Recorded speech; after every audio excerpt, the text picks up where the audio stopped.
Hello, everyone, and welcome to episode 2 of Lost in Ravenloft. I hope you've had a great Thanksgiving since we last met up, and I don't know, I hope it's been a good couple weeks. Last time we had our first session, and it was a really great time, and you've met some of these faces, but we do have a new face that wasn't here last time that we get to introduce you to this session, which is going to be really exciting. But really quick, we're going to go around, say who we are, where you can find us if we have any social media presence, and yeah. I'm Emma, obviously, also known as Emma Panada. This is my Twitch channel. So hopefully if you're here, you know me. If not, hi, it's nice to meet you. Thanks for coming. You can also find me on Twitter at Emma Panada, where I shitpost and just do whatever. Throughout this session, if you want to help the players in any sort of way, you can donate real life monies to give them advantages on rolls or boosts on rolls, or even give them a draw from the deck of many things. All the information for that is in the About section of our page, so you should be able to get to that pretty easily. But really quick, let's go ahead and see who everyone else is. Starting with Graham. Who are you? Where can we find you? Hi, I'm Graham. You can find me on Twitter at Throcketman or at Instagram at Throcketman. I don't post on either. Yeah, but I just play on Emma's Games on Twitch.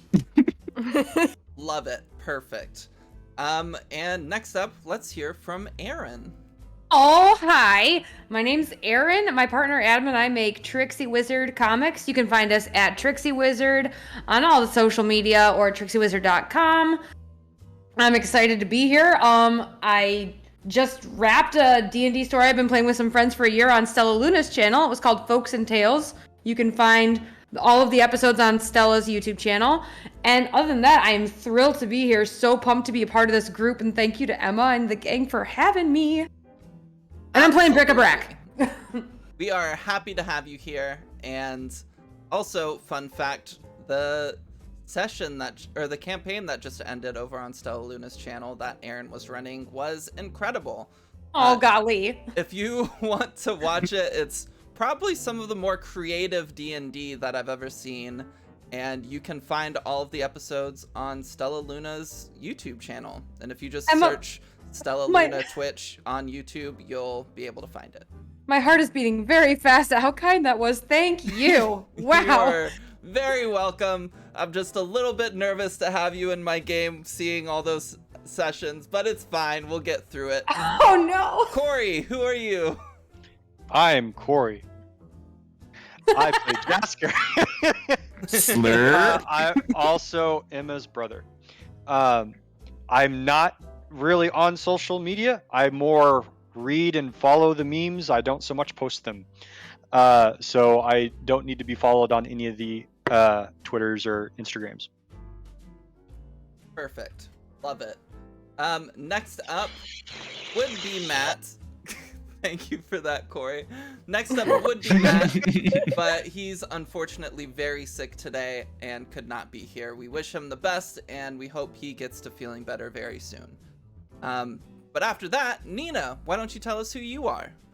Hi, I'm Nina. I am the artist who did these fun little avatars that you see bouncing in and out. I do art on Nina Wolverina on Twitter, and I'm also on a podcast called Casual Obsession, a horror movie podcast where we talk about horror movies. Emma's also on that one with us. No, the people aren't supposed to know. Oh no! Oh no! I'm blurring the line between professions. Emma's not on that one. We kicked her off actually because she lied to us about watching Willy's Wonderland. Hilarious. But yeah, no. So definitely follow us on Twitter at Casual Horror Pod to hear more about that as well. And I am playing Ignacio tonight, the super sexy cowboy man. Love it. Perfect. Nina also has a book that just released. It did. I do be forgetting about that. I got the physical copies today, so I'm sending out. Everyone who pre-ordered should be getting theirs within the next week or two. And if you want to buy it, there's a link in my Twitter bio. It's about hot priests and death gods and a really, really dumb protagonist who I love very much. Absolutely. I can't wait to get my book and read it again. But then last but not least, we have someone who couldn't make it last session, but someone we are very glad to have this session, Sufi. I so wanted the segue to be, and speaking of hot priests. Oh, I'm sorry. Yeah, let's, come on, Emma. let's rewind that real quick. Let's rewind. And speaking of hot priests, Sufi, who are you? I am a longtime friend of Emma and Corey, and play a wide variety of D&D character types. The range. But yeah, no social media or anything. Just here to bring a little chaos to the game, hopefully. Absolutely. Just what we need. Yeah, we don't have enough, really. Or- We're really gonna need to beef up those numbers. Or may bring some normal so order, far. who knows? Yeah. Maybe the chaos No. is bringing Chaos. order. That feels like a speech from the Joker. I don't know. I'm a lot like Joker. Anyway, very, very pleased to be here. All right, well, perfect. So with all of that out of the way, let's go ahead and hop into tonight's session of Lost in Ravenloft. We choose different music. This isn't the vibe. I mean, the vibes are good. It's a good vibe, but it's not the right vibe, you know? Maybe if Ravenloft was like a Frasier episode. Yeah, exactly. We just need a spooky Frasier mood.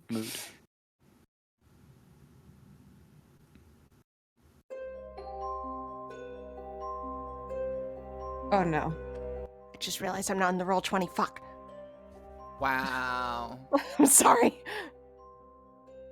Picking up where we left off, the night is dark, stars twinkle in the skies above. Off in the distance, you can see the Witchlight Carnival preparing for their opening tomorrow. Various torches and lights can be seen coming from their camp, but the camp itself is surrounded by a large bramble thicket. That is hard to kind of catch glimpses through, but you can see little bits here and there of activity moving around as they're getting everything ready. You came here for one reason alone. You came here to find Brendan Waters, the brother of Brendan Winters, who is the owner of Winters Waters, the tavern in Silverpool. He grew concerned when his brother went for a walk a few hours ago and had not returned. And now you moved down into the Silverpool Lake's dried bed, looking for any sign of Brendan Waters. And luckily you were able to find him as he was being accosted by a number of poisonous snakes. Yes, the brothers have two different last names. Don't question it. It's how it works in this world. Wait. Like Sworn it for was the every same name. No. Not for everyone. Just these two. It's Bedlam. It's Silverpool culture. But So they're bros, but they're not brothers. no, they are brothers. So one thing we can assume, if someone shares a last name, definitely not related. Or maybe just by marriage? Could be. Don't look into it. We're not gonna. So after a time, you were able to defeat the snakes and rescue the brother. Brickleback luckily was able to rush to his side and give him some health points so that he was awake. But now, you all surround this area. we have at the scene Bobble the Tabaxi, Finn the human guard and his companion Corvus the crow, Ignacio the hot boy with his companion Bojangles the skeleton, and then Jaskier. This man awakens with a start, looking around, and especially kind of looking strangely at Bric-a-Brac. Am I dead? What are you? Wowee, what a question. It's easiest if you just go with toy, but I mean, jury's out. I think a toy. My name is Bric-a-Brac. And is this hell? It's close. Okay. The last thing I remember was a pain in my leg as I was walking. That's because you were walking on snakes, then you fell asleep on snakes. Oh, well, that's not very wise of me. And who are you all? Major goof up. And who are you all? Hi. Sorry about that. I've met the toy, but Right. And Finn will just probably say something curt like Finn. That's Finn. He's my friend. Aren't we all your Yeah. friends, Bric-a-Brac? Best friends, all of you. All I right. could never choose. All right. Never I just want ever. to make sure that we Yep. weren't missing anything. My name's Ignacio. This is Bone Jangles. Bone Jangles waves. I am Bubble. Jaskier.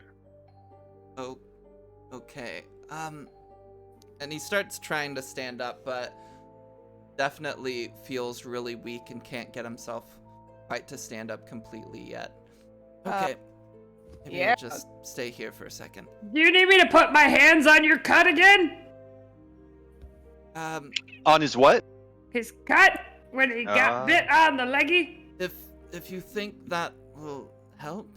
Here I go! Bric-a-Brac will lay on hands again for 3 more hit points. Okay, yeah, that did surprisingly help. You got blood on my fuzz! Oh no. I'm sorry? I got red on me. There's You've got red on you. I got red on me. There's some dirty water right there if you need it. Ah, fun!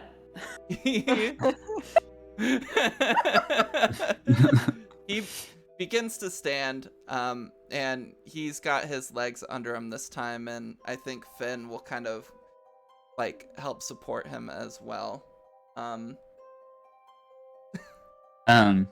Bobble will go up and also cast like prestidigitation on him to warm him up a little bit since he's been soaking in the water. Thanks, that's helpful. No problem. Did any of well- us actually explain why we're out here? Or we just... No, you didn't. Well, your brother sent us to get you. He was worried. Okay. Yeah. That I'm glad. Would you be able to help me get back? I don't want to run into any more snakes. Well, yeah, absolutely. That's what we're here for. Thanks.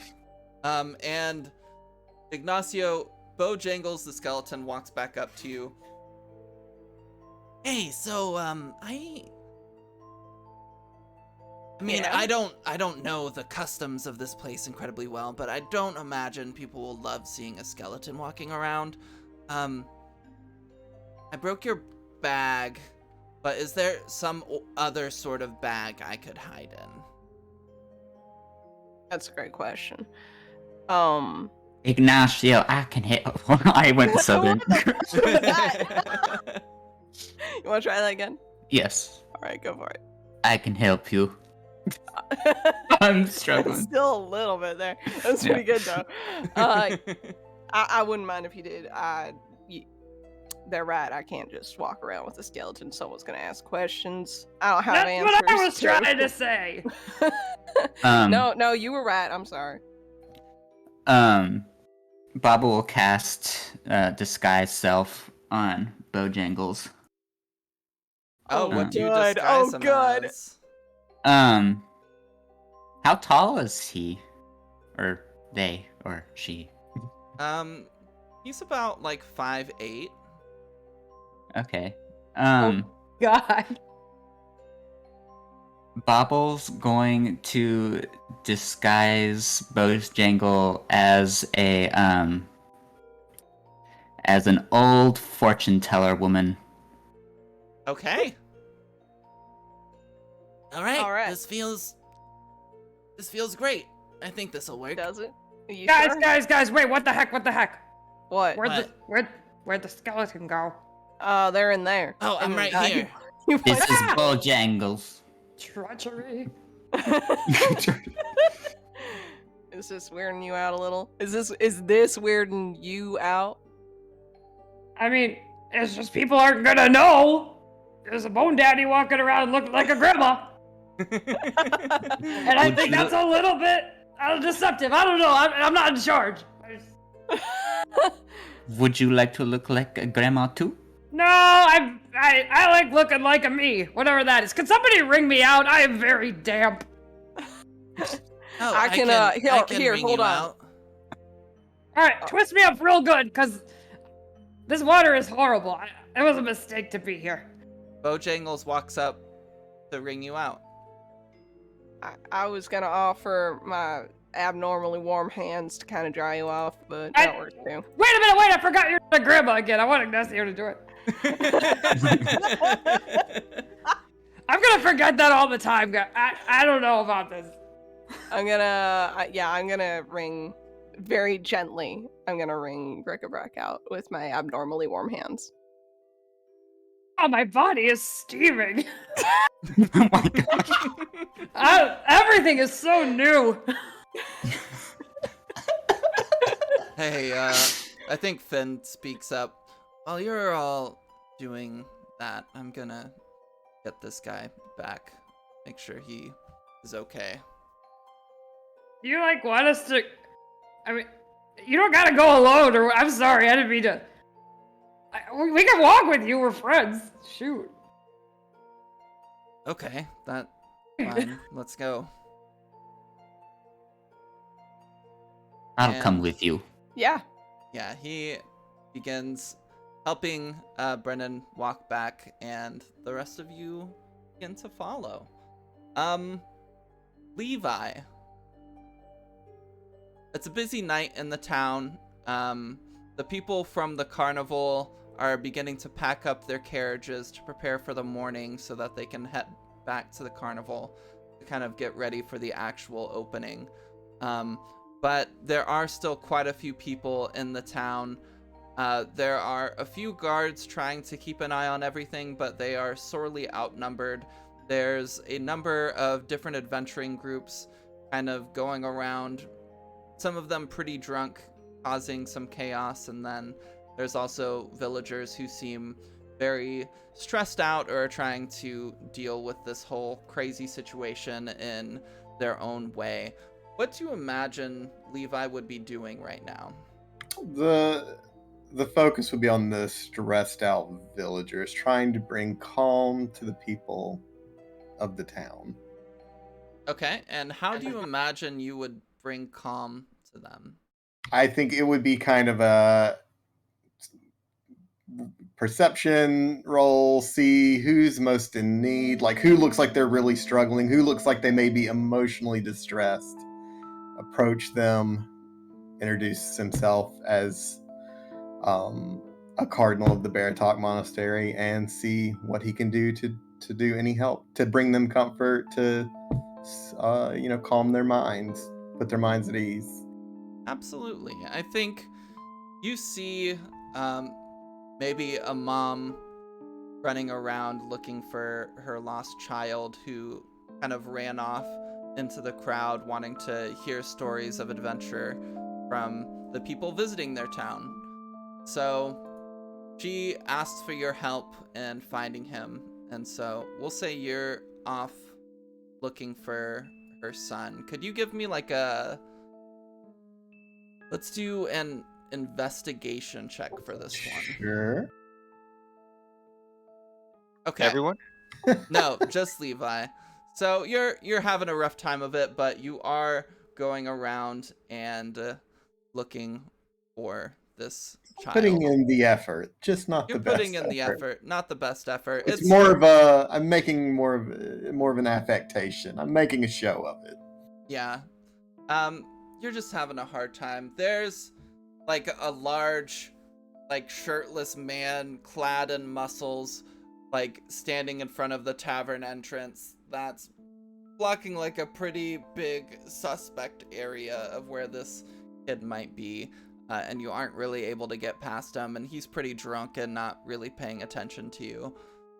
But eventually, the party gets back. And you all find yourselves once again in the busy town of Silverpool.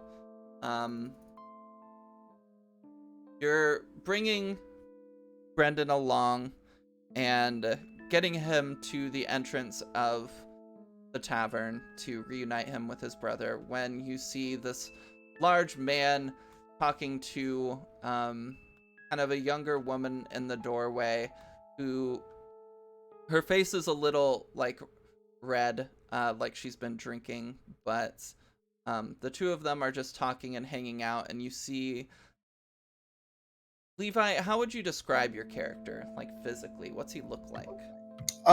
Okay, so kind of what you would imagine of a cardinal, except there's armor bound along the top. He has a necklace of Torm. He only has one gauntlet on his right hand, so very apparent that this is a cleric of Torm to anyone that sees, and a high-ranking one at that.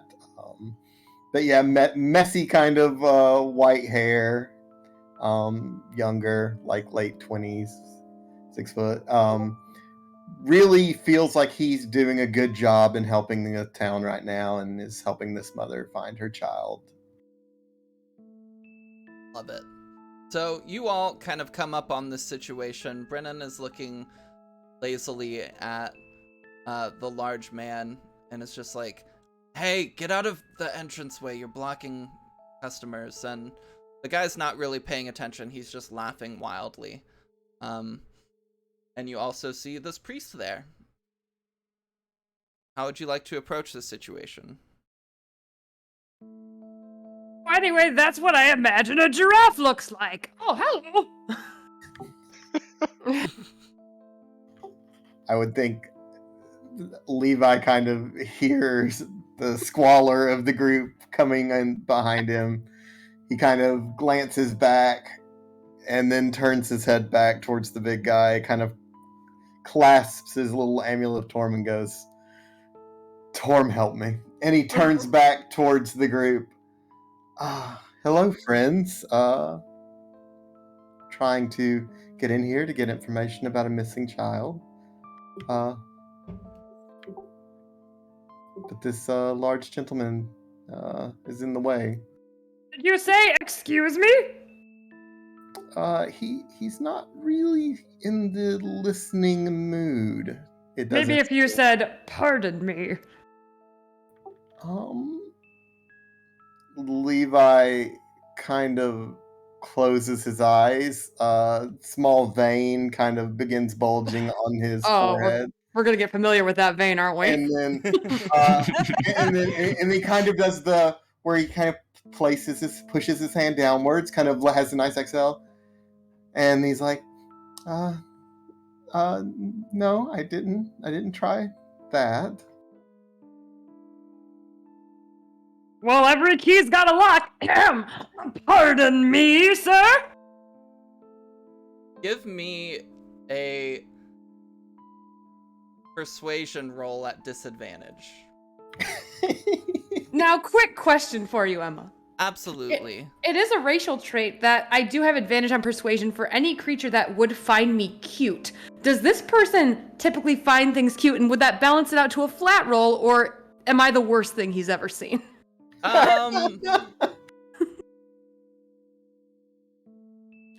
He has not looked at you at all. Rats. All right, Um, persuasion at disadvantage. Let's do yeah. it. Oof. Oh, not one. Oh no. Pardon me. He does not notice you at all. But No. beyond him, you see a girl in kind of like this heavy armor, with shoulder-length brown hair and brown eyes. Kind of look past the man for a second, as he's laughing loudly, talking about a goblin he killed. And she looks at you, and you can tell, like, her eyes light up a little bit, and she's like, John, I think those people might be trying to get in. And the large man kind of looks down, and looks over and sees you in particular, Bric-a-Brac. It's like, Staring up, unblinking, from like Yeah. 2 feet tall. what the fuck is that thing?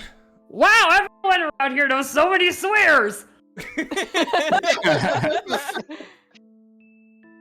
All right, and he kind of like steps to the side. Go on in if you want in, or if you'd rather hear my tales and exploits, I'll just. Levi immediately goes through as he starts. Absolutely. Bric-a-Brac just nudges Jaskier, like, because I said pardon me, and strolls in. I follow it. All right. Well, yeah.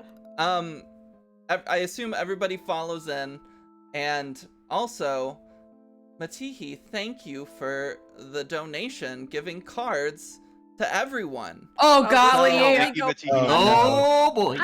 Let's just I reveal really some just cards want real us to quick, suffer. everyone. I feel like my luck ran out on the cards, and I should never touch them again. You did have a If I good card lose, last time. Matt, I need you to know if I lose Bojangles because of this, I'm gonna. I'll kill you. I don't know that there's anything that would cause me to get rid of Bojangles. Well, The rest of the party- magic item, because we did get that one card last time that would have caused me to lose a magic item. That's true. But Bojangles is a person, not a magic item. Right, he has feelings. Okay, so let's start with Sufi. So Sufi, you can't see me on camera, but I am currently shuffling the deck of many things, and just whenever you want me to stop and draw the first card at the top of the deck, you just let me know. Stop. Okay. And these will come into effect throughout the session. They may not be immediate. Okay. God damn it. Okay. Oh no. Oh, no. I don't like hearing that to start things off. He levels up too. Oh. Heck yeah. Nina, tell me when to stop. Yeah, okay. Okay. Did you stop? You can stop now. I did stop. Yeah. Okay. Pori, tell me when to stop. Stop. Okay. Interesting. I'm fucking terrified, man. All right. Interesting could be cool or interesting could be terrible, but Bric-a-brac, either way, Emma bric-a-brac. says interesting. Oh, I feel like God damn it wasn't a good sign for me. Are you just shuffling away? I am shuffling away. All right, I don't know when feels like a lucky time, so I guess just stop it. Okay. Quit it.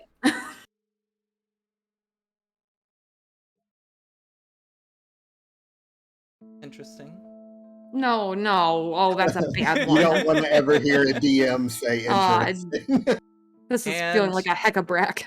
Ram. Stop. Perfect. Hammer time. All right. Love it.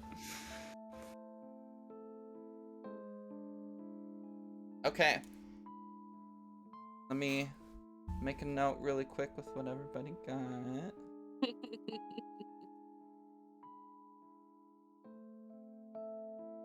So, you all enter the tavern, and again, you see, as normal, it is kind of profoundly less chaotic in here than it is outside. The large man, John, in the doorway seems to be hanging out just outside so that he's technically not getting in trouble for, like, drinking in the tavern's vicinity.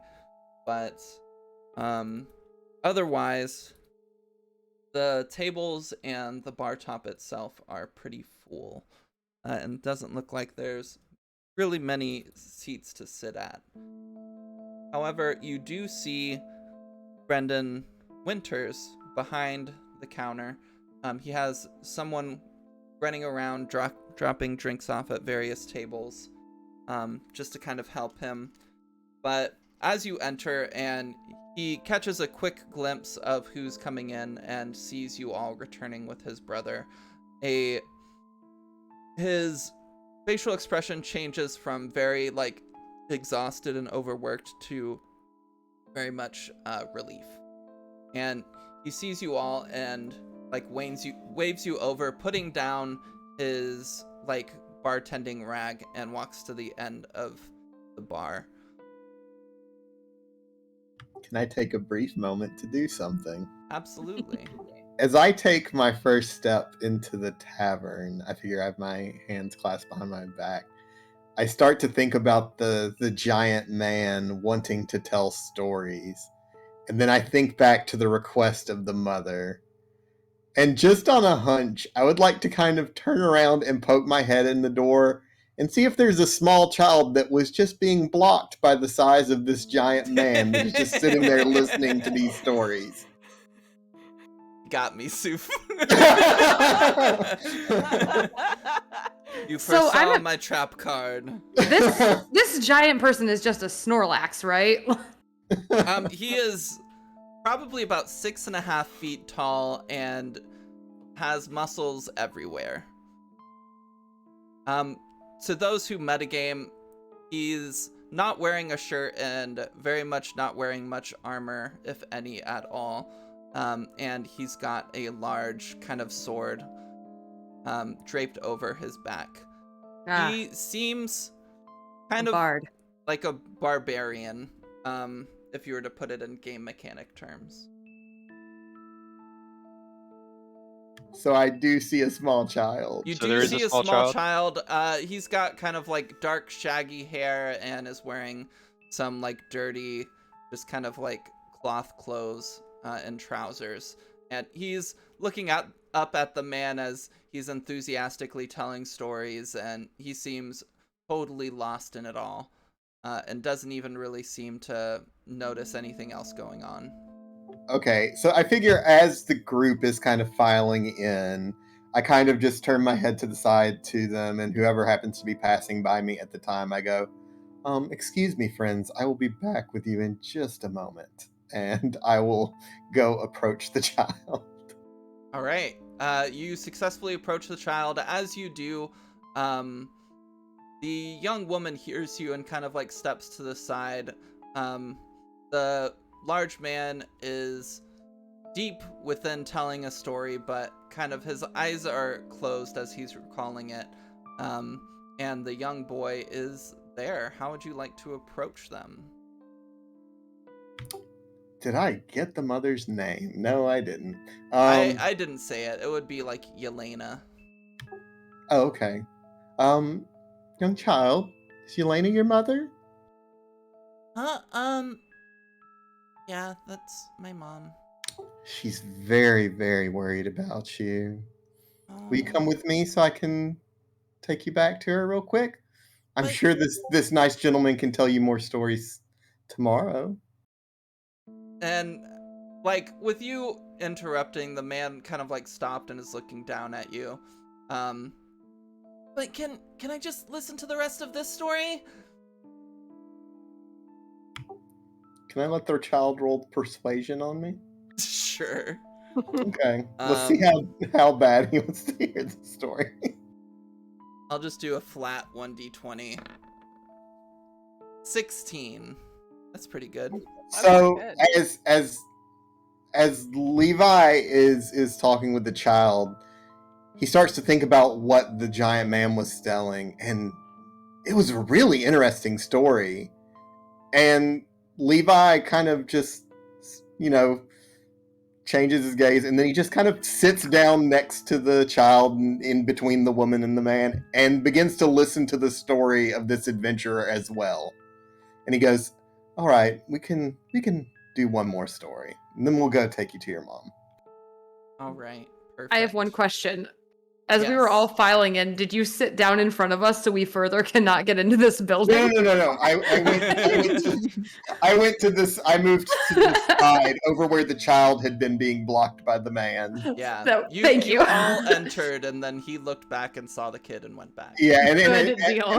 and as you were filing through, I let you know that, friends, I will be back with you momentarily. Okay.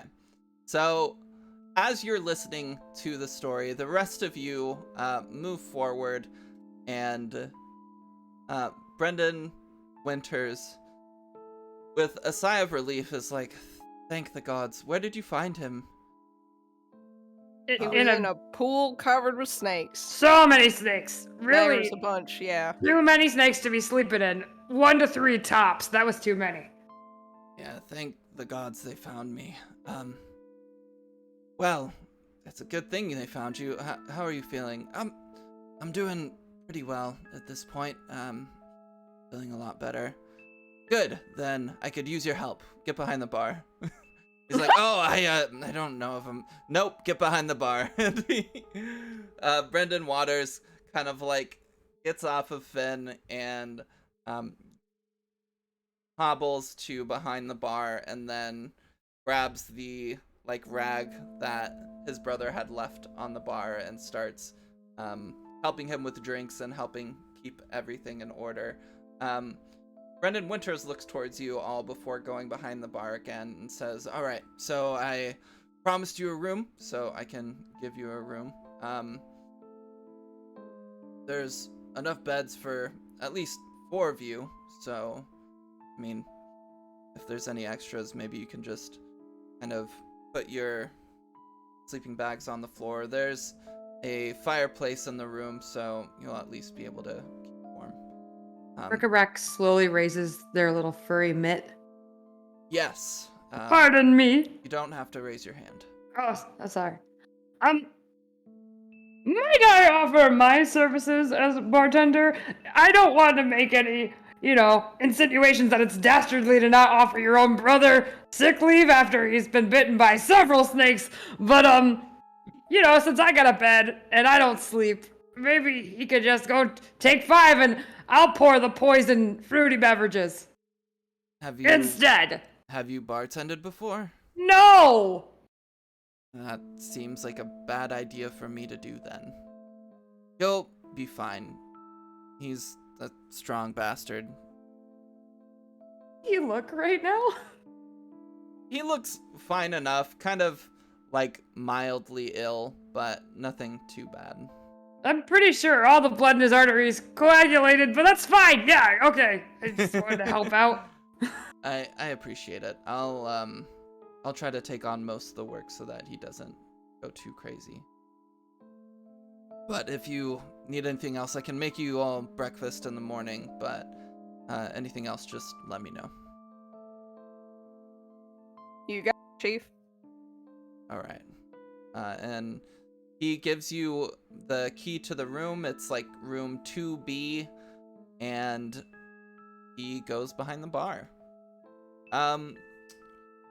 Levi,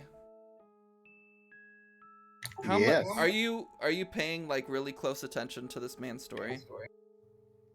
No, well, I'm paying attention to the story, but priority's the kid. So it's like I'm listening to the story, but also just making sure kid does not run off again, since he already ran off from his mother. Yeah. Okay. So But yeah, I'm definitely listening in. I was being engaged by this adventurous tales. yeah, awesome. So you are hearing him spin a tale about a time. He's kind of like continuing to tell the story that he was telling when you were here. From what you can pick up, he's sharing a tale about when him and his party cleared out a cave of goblins that had been raiding like small villages in the area. The details are a bit brutal, but he just seems like a big and brutal guy and is putting heavy emphasis on the gore. And at times the kid is like a little scared, but at times he's also like really kind of intrigued and interested and like laughing as the man kind of makes like slight jokes. Hearing the story, however, you learn about the rest of his party as well. You hear 3 other names besides his own. His name is John. And you also hear about a wizard they have in their group named Penn. A warrior who he talks pretty like highly of. That seems to be like kind of the strategist of their group, named Edwin. I'm having such big feels right now. And then he also mentions a cleric who you can tell is the young girl next to you named Kiri. Oh. But he tells the tale, and eventually the story ends. For an unknown reason, a tear randomly falls from one of Levi's eyes. He doesn't know quite why. Okay. And the young boy, enraptured by the story, kind of turns to you. Can we do like one more?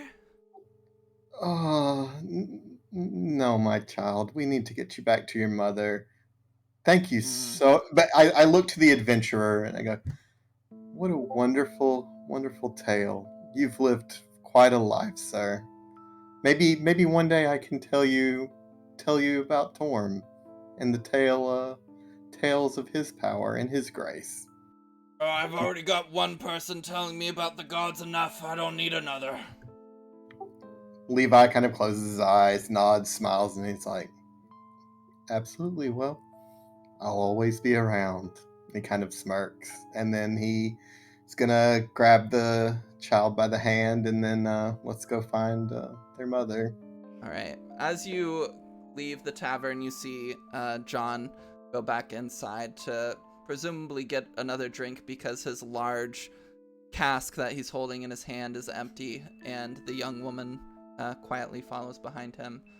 You're able to bring the child back to his mother. She's still kind of frantically looking around, but as you do, you see relief wash over her face, and she kind of takes him in and like chastises him a little bit before thanking you, and then the two of them head back to their home. Beautiful. I would assume as they're leaving, it's just happy to do Torm's duty, as I nod and then clasp my hands behind my back, and then I head back to the bar, knowing, like, just kind of soaking in the good I have done for the town this night. Okay. So you enter back into the bar, we'll say around, for convenience sake, around when the others are finishing up their conversation with Brendan.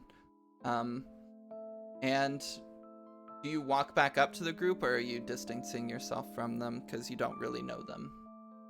I don't really know them, but I figure, I'm there to listen. Again, I think as I would walk in, it would be looking who's in need. That group seemed like they were quite busy. Maybe they might know people that need help in the area, so maybe I'll just get within earshot. Okay. But I would be very out in the open. That way, if anyone needed to approach me, as a Cardinal of Torm, they would know I'm there to help or to confide in. So I would just be sitting there and maybe pulling out something to read, but maybe not really focusing on what I'm reading, just listening, trying to take in information throughout the pub. Okay. Why don't you go ahead and give me a perception check? And while you're I- doing that, everybody else, what are you talking about now that you have the key to your room? So anyway, that's what I imagine a waterfall looks like. Yeah, no waterfalls are real, right? Like we could No way. Yeah. That's impossible. We can go see look one. At you look at yourself in the mirror and tell me what's impossible. All right, Stuff and Oh. Fluff. That's so nice. What do you think an Stuff and earthquake fluff. looks like? What's an earthquake? Earthquakes don't look much like anything, as far as I know. I've never been through one though. Wait. Neither have I. I wanted to know. Oh, it was like a genuine question. I thought it was like another example of a thing I didn't know. Yeah. Well, No, genuine curiosity. Oh, sorry. I guess I just thought waterfalls couldn't happen because, like, eventually you'd run out of water. We'd just all fall down, and then what? It's have a you pond. never heard of the water cycle? You don't know what that is? I've Rain. heard of a bicycle. How? Okay, all right. So I have a question real quick. How- Yeah. How long have you been like alive and conscious and shit?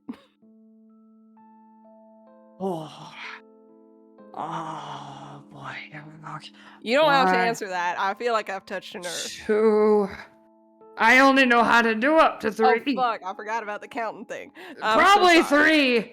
I don't know. Many threes ago. Wait, how could there could be more than 1 3? Wait. What? Yeah. Wait. Hold on. Hold on a minute.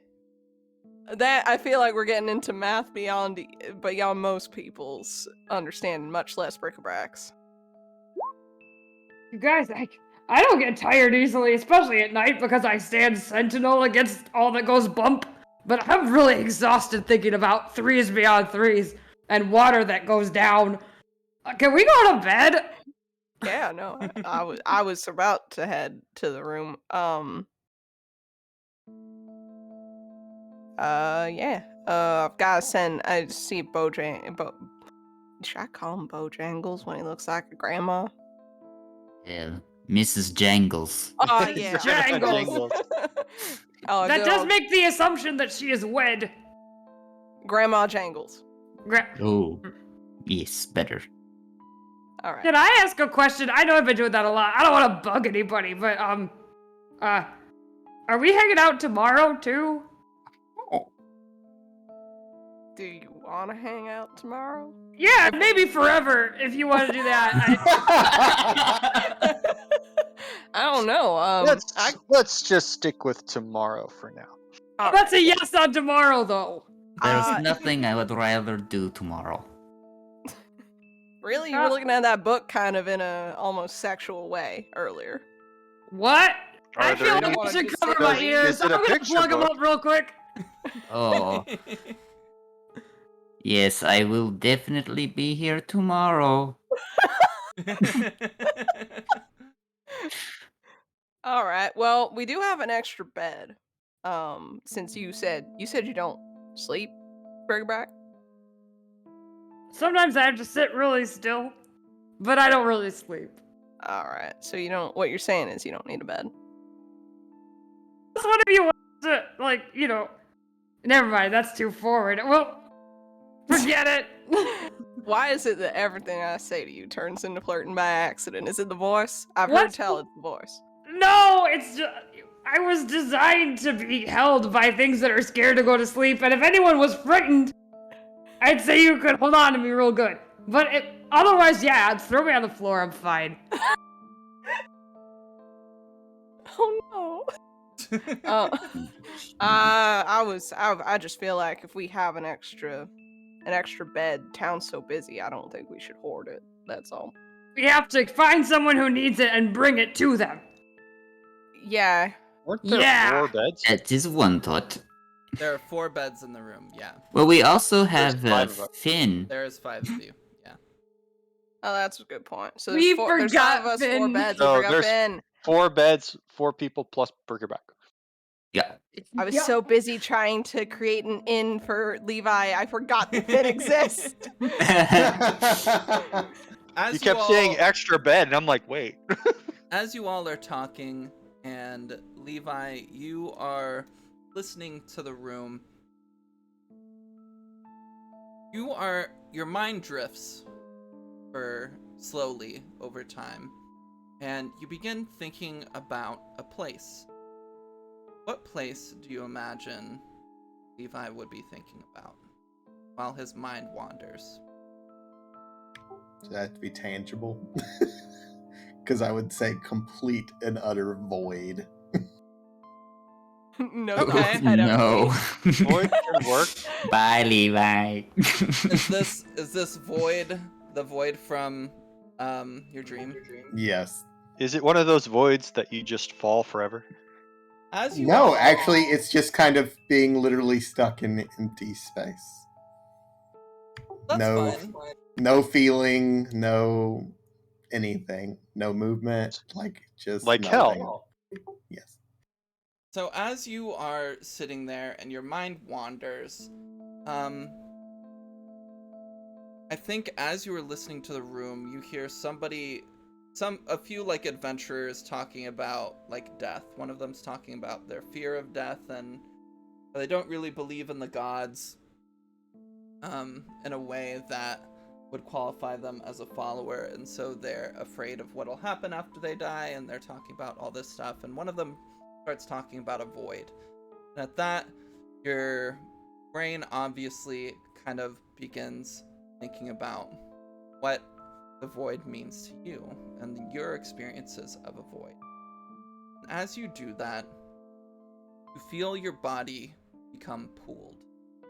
Not by some physical force, but by an abstract force, as you begin to be pulled through the floor. Oh, No, do we Likewise. notice this? The 4 of you, technically 5 of you, suddenly, as you're talking to one another, trying to figure out the room situation, you all start strangely feeling yourself being pulled down as well. Oh no. You don't know why, you don't know from what, and suddenly, Oh, god before damn it. you even know it, you fall through the ground, and suddenly all around you there is nothing but quiet blackness. Are we aware of each other?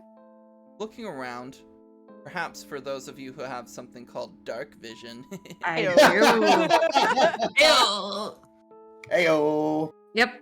you can see the faint outlines of the others with you and of the priest that you had seen before. Levi, as you're in this space, how do you feel? What are you doing? He feels nothing. He feels empty. And That he's empty. just absorbing. Like he's just sitting there, like, again, nothingness. Again, I guess the only thought is, here I am again. He's not questioning why. He's not questioning, like, what purpose, other than maybe this is some sort of new vision or something he's experiencing. So he's just trying to keep himself open here Yeah. to the experience. There's no fear to it, which I'm sure is strange because he's just gone through a floor into a void. But no, it's nothing. He's just open to what's happening. Yeah. As you're sitting there in the calm and quiet, the rest of you feel oddly soothed. Sufi, you drew the Aperture card, which an interdimensional portal appears leading to any one place of your choosing. Remains open for 1 hour. I kind of interpreted door in a new way for this. No. But that's fine. I'm the GM. Hey, Bobble! Bobble? Yes, I can see you. Was this an earthquake? It might be. We fell through floor. You summoned it! You Levi, wanted it, and then it happened! You suddenly hear voices in the darkness. My eyes just like I've had them softly closed, and it's like, oh no.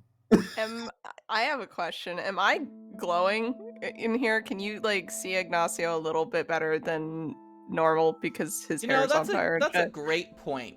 Yes. Okay, I just wanted to ask. How much in control of our bodies are we here? Can we like move? Is this how I envisioned it in the dream? Yes. Yeah, y'all can't do anything. I This am- fucking sucks, guys. I'm not gonna lie to you.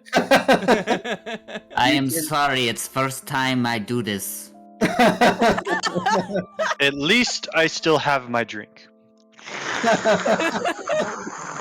You've been carrying that shit everywhere, and the day it spills is gonna be a sad day.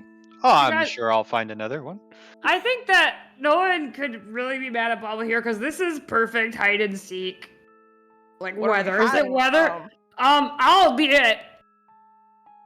So You- everybody hide. all right, I'm Good hiding. job. You did it. I can only count to 3, so here we go. Levi notices from the previous dream that maybe he doesn't so much feel nothing this time, but this slight annoyance. I knew it.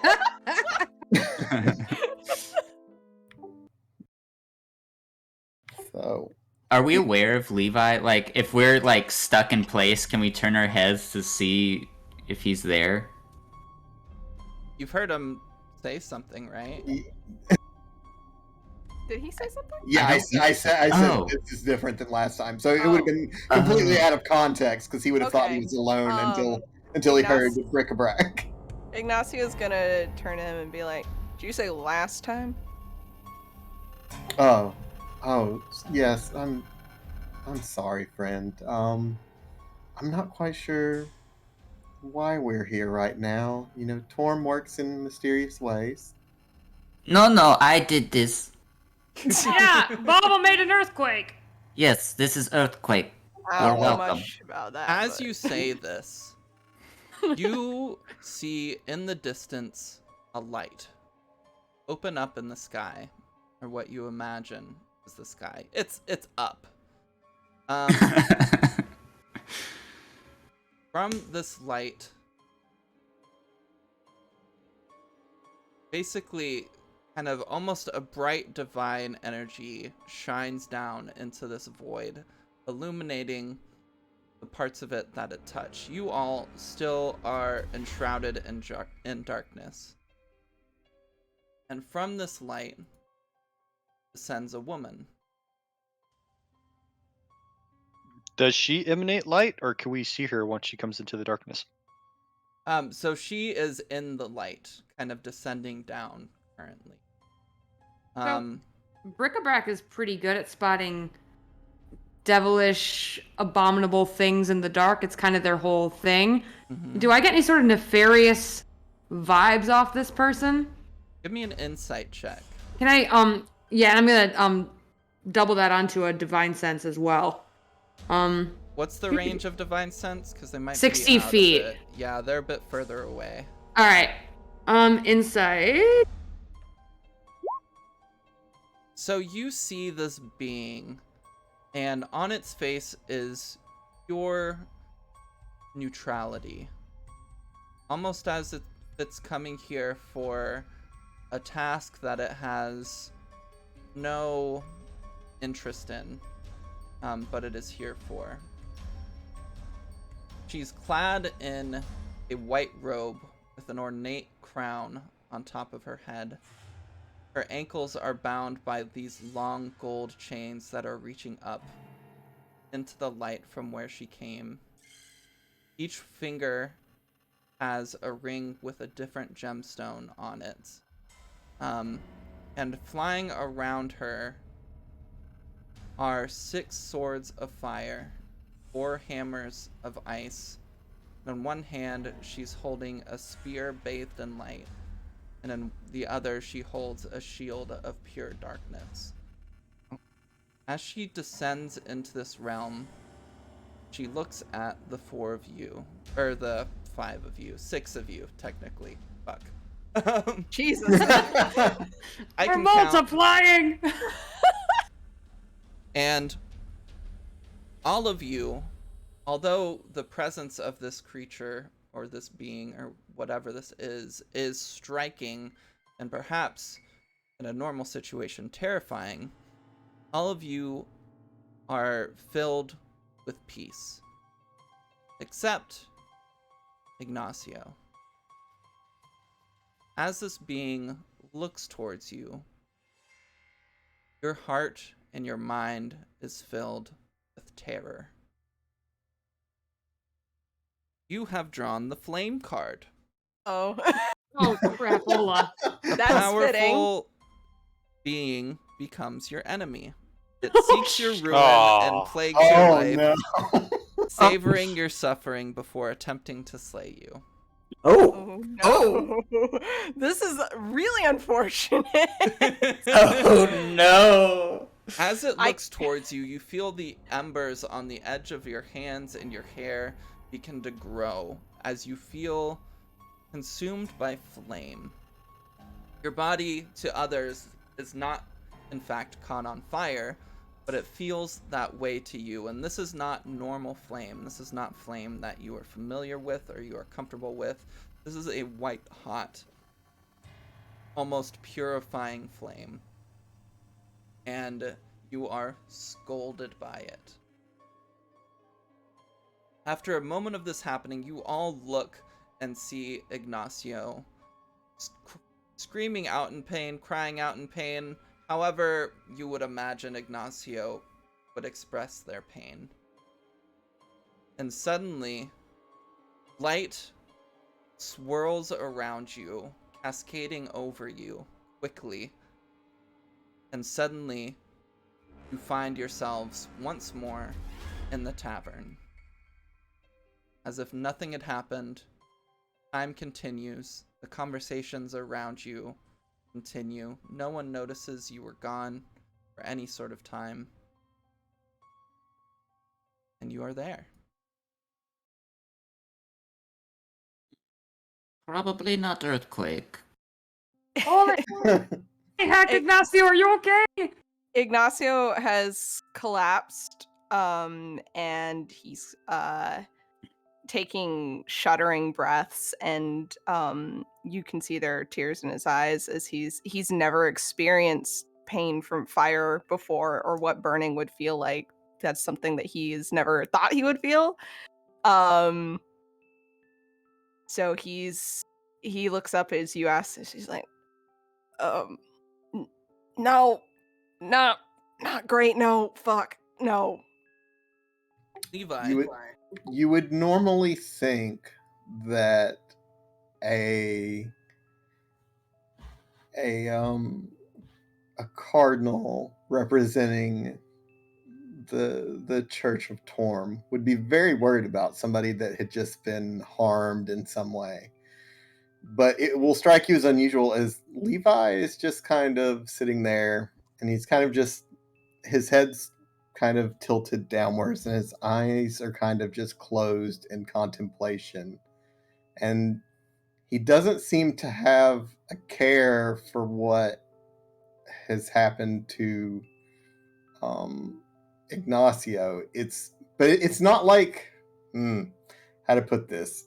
He's very blank, like as if this is supposed to be happening to him for some reason, as if there were purpose to what has just happened. Like he's just sitting there in contemplation.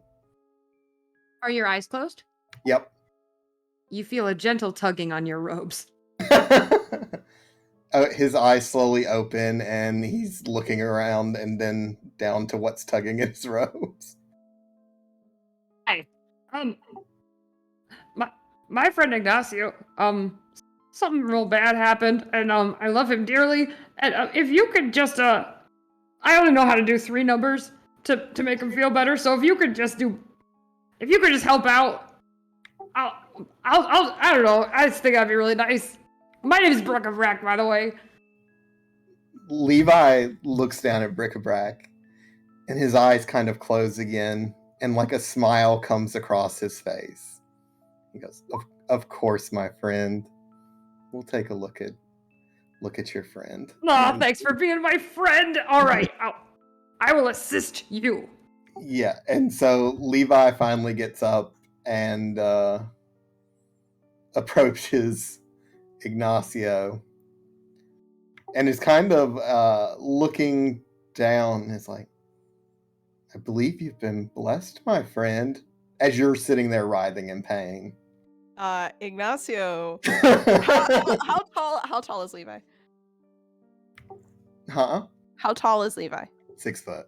Okay. Yeah, Ignacio is already shorter than you, and now he's like on his knees, and he looks up and he's like, "That was your fucking fault, wasn't it?" Mm, Earmuffs.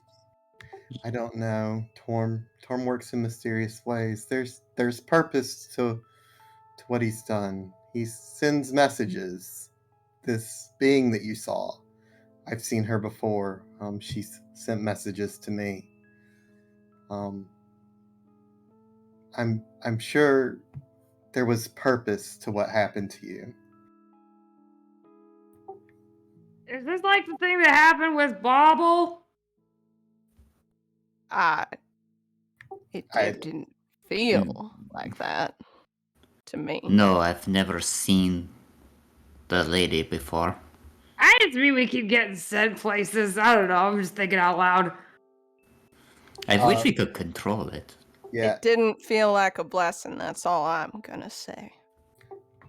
it's okay, friend. And Levi kind of smiles at you and he goes, I'll sit here with you until you're feeling better and we'll reflect on what's happened. You'll get I'd through rather this. you I die. promise. I'd rather you didn't, friend. It's also like super duper not okay for big sword ladies to hurt my friends, and so it's probably not fine. But Oh, but it wasn't normal fire. You could see it was white. It was purifying something inside your friend here was purified out of them. I'm sure that's what it was. Firstly, that ain't no normal fire's ever done that to me. Second, ain't nothing about me needs to be purified. I am perfect the way that I am. My mama always told me that. He adds under his breath. that's Levi, right, Ignacio. Don't let anyone dull your glow.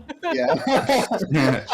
Levi closes his eyes and the smile comes across his face. Of course, friend. Of course. Well, what could I do to help? You can leave me alone, actually. Or you could, maybe, explain what the hell that just was.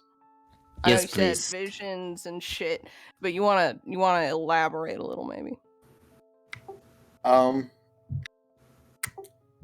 Okay, so I'm gonna jump out of character for a second because I'm trying to decide how I want to do this.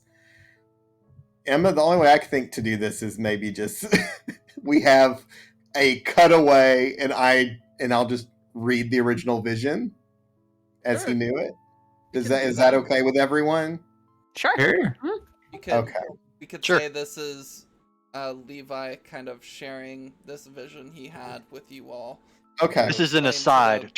Turn to camera. Yeah, Yeah, explain okay. to the best of his ability what the fuck that was.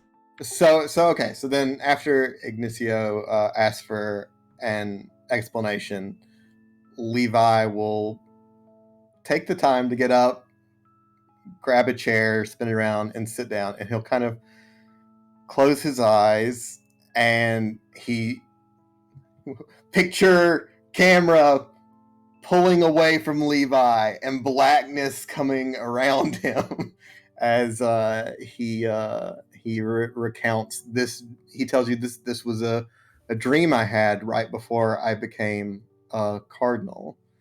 Or actually, right, it was the night that he became cardinal. So, I'm in a void. There's no light, no sound. I feel nothing. Empty. Time passes. Days, years, eons. I don't know. And then I begin to see 4 pillars of light shine down, illuminating 12 objects. Had they been with me in the void this whole time?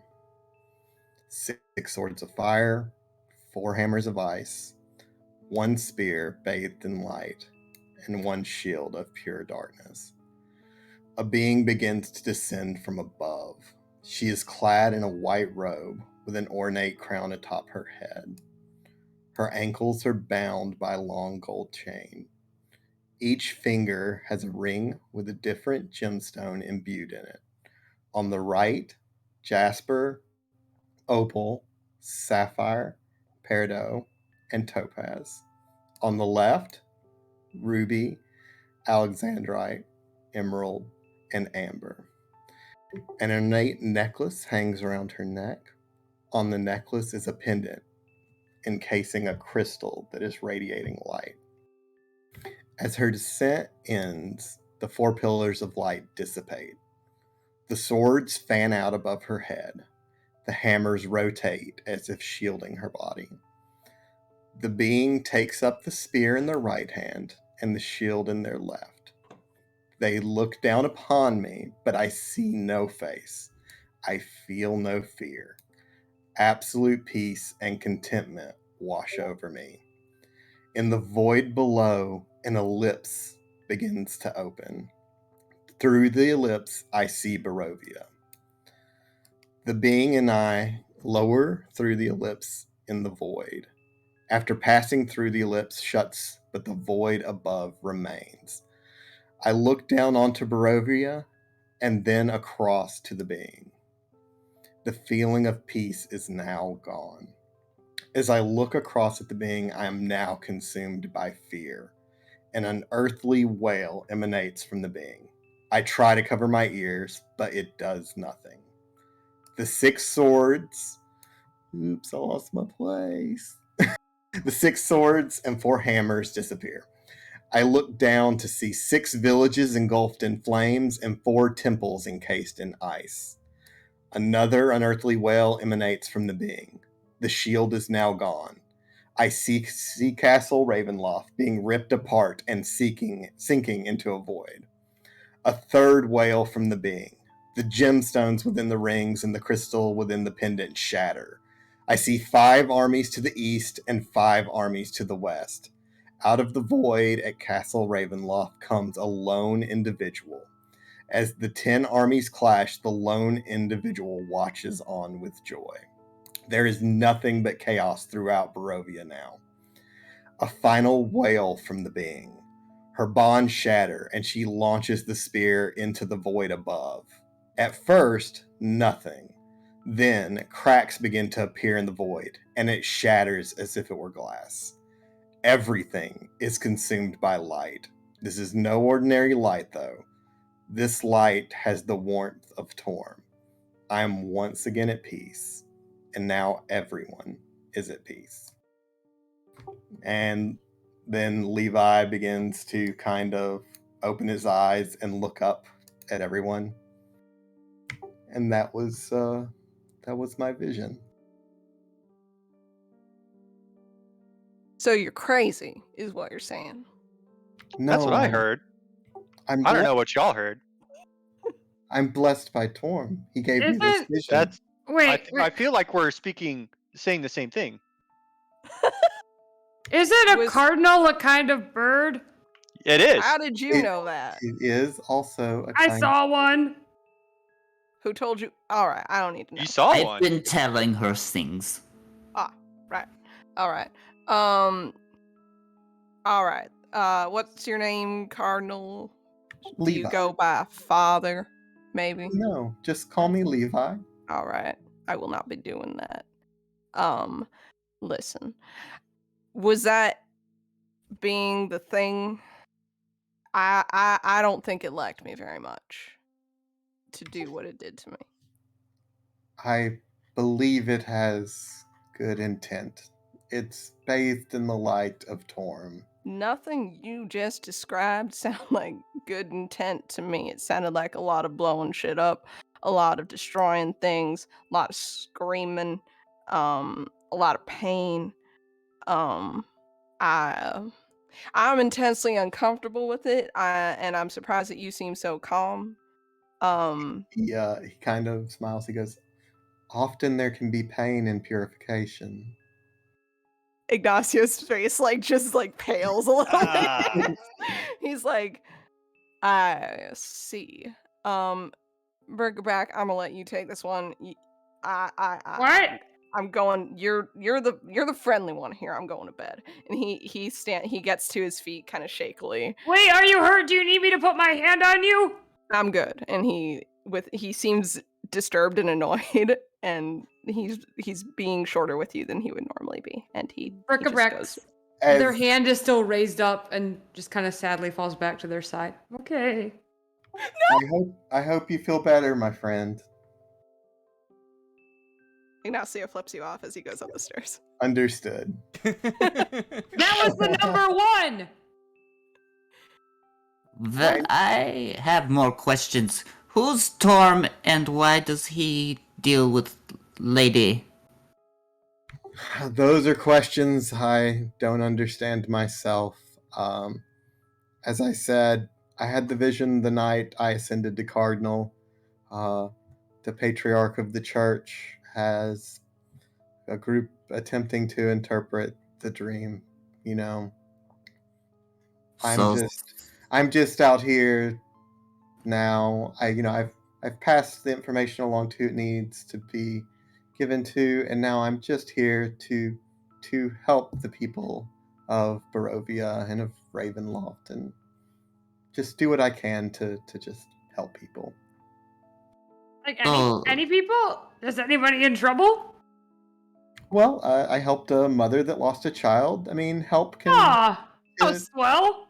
yeah, help. Thanks for can come doing from that. A priest and a small child. anyone. No. Stop it. So, But, if I needed help with something, you'd come along and help out. Of course, that's what I'm here for. There's nothing too small and nothing too big. I Anything. am very small. Yes, but I'm sure you have a big heart.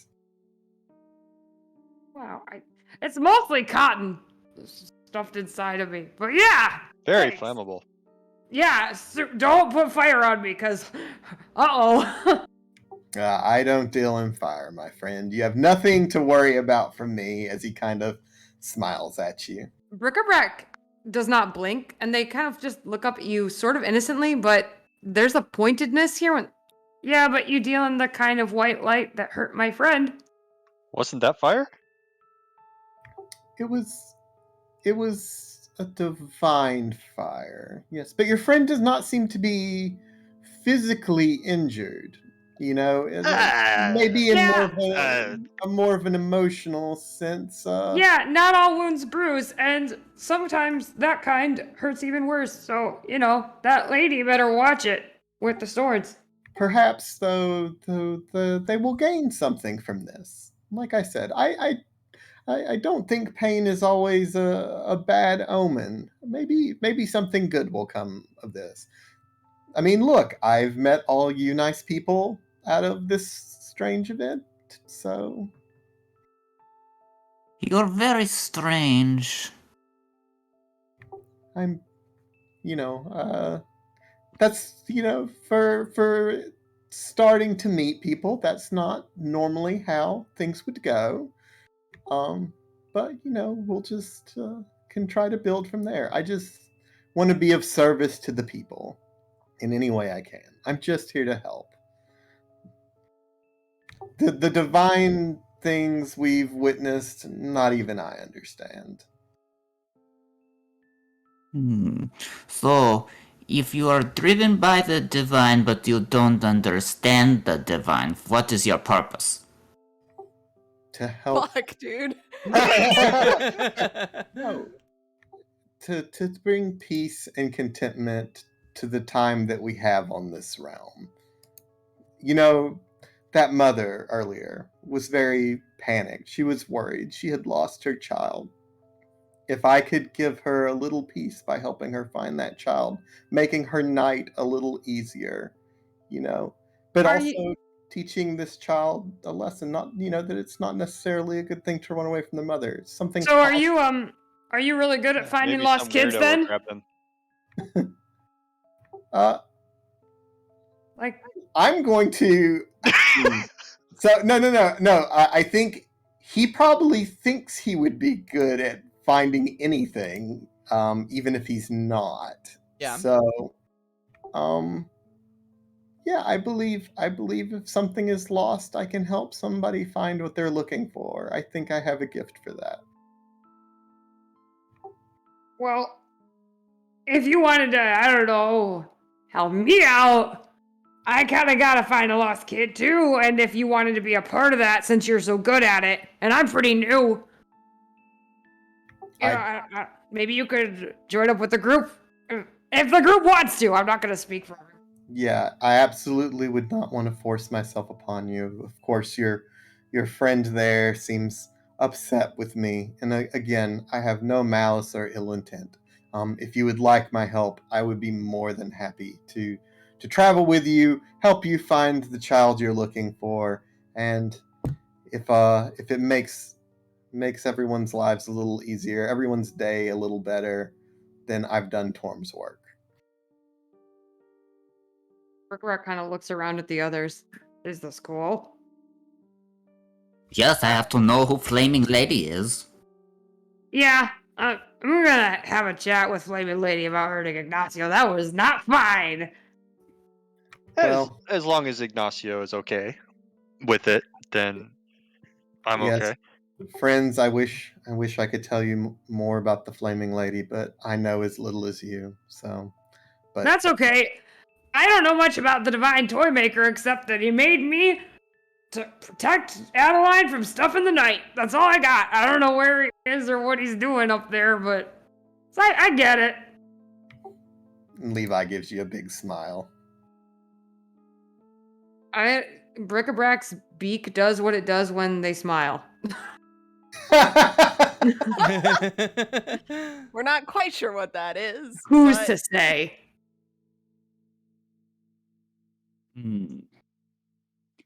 So, did bringing the baby back to the mother make you happy?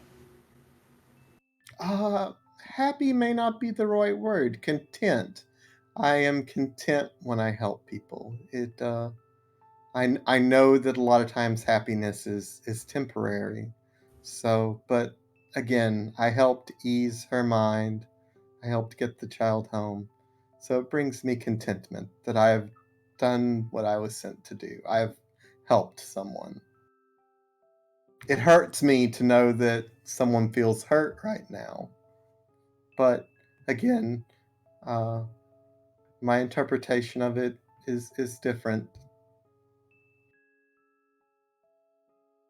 What does make you happy? Hmm. I'm I asking because your range of emotion is very small.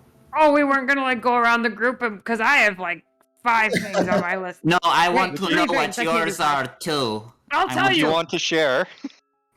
I had a very rough childhood. I lost my parents. I don't even remember them. I was adopted by the church.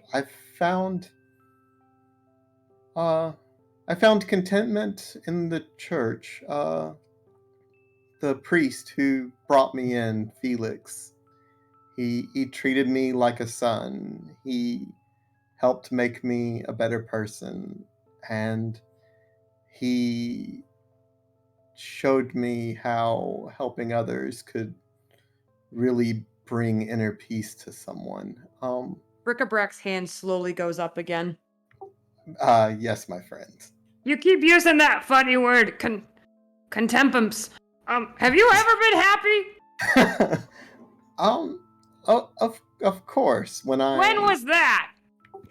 when I first moved from being an acolyte to a priest, or when I became a cardinal, there was a sense of this happiness.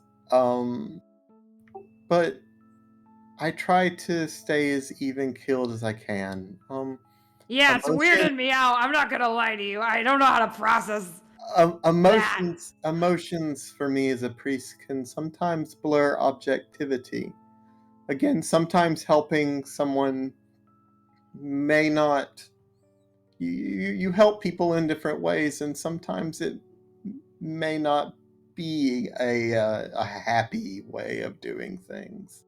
Is it okay that I find that deeply confusing? Can that Brickleback looks around the group? Can it be fine that I don't get it? I don't think you have choice. I don't get it either. Okay.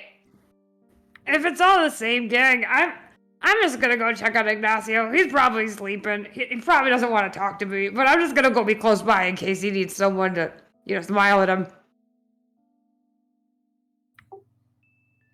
Have a good night, friend. All right. Good night, guys. Love you, gang. Bye. Right. Be thinking about what makes you happy. Oh, currently it's a peacock. I heard about one, and I'm imagining what it looks like. Good choice. Aww. Well, I'm glad you found happiness in church.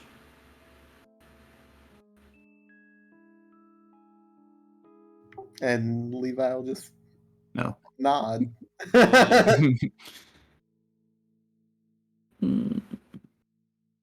If that's all we have going on tonight, I think it's about time we call it a night. I think Okay. that sounds good. It was a pleasure to meet all of you. I'm sorry that our first experience together was so awkward, but again, if you decide you would like my assistance, I would be more than happy to help in any way I can. And if not, I understand completely. Please understand, there will be no hard feelings at all. I'm just here to help the people of the town. You as a group are here, and so if I can help you, I'd be obliged to do so. Thank you. All right. Good night. And I'm gonna go off into the room as well. So, Ignacio, when you went up to the room, did you actually go to sleep, or are you just hanging out up there right now? He is laying in bed, but he is not asleep yet. He's just kind of laying there. All right. So Thinking. you hear the door. Is your back turned to the door, or are you pointed towards the door? He's pointed towards the door. Okay. So you see the door open, and you look up to like a normal person's height to see who's coming in, but then you look down and you see Brick-a-Brack waddling in. Hey, Brick-a-Brack. Hey, Ignacio. Trouble sleeping? I can sing you a song. I was actually thinking about, you mentioned earlier, like if someone's maybe scared or sad, someone could maybe they could hold you. Yeah. Oh, I'm amazing at this. Yeah. Wait. Oh, here I come. Or wait. I don't want to. Okay. Brick-a-Brack just kind of like stands by the bed and kind of waits for permission. Like, Climb on up. okay. How high is the bed? I don't know, how high is the bed? You know, climb check. No, you can climb up. You're fine. Okay. Not a bunk bed on the top. You're good. Hey, Ignacio. Yeah, Everything's gonna be a-okay. I believe you. He's gonna hug Brick-a-Brack and he's gonna give them a little squeeze and he's gonna be like, Oh, bless. Brick-a-Brack holds tight. They live for this. Yeah. Thanks, buddy. Ain't no problem, Bob.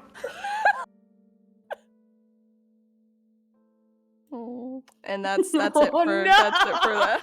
I love it. And then the other two go upstairs. Bobble doesn't go upstairs. Okay, Bobble, what are you up to? When he departs from Levi, he's gonna cast Disguise Self on himself. And just for mechanic reasons, this is one of the invocations I have, so I can cast this at will. Okay. And just as like a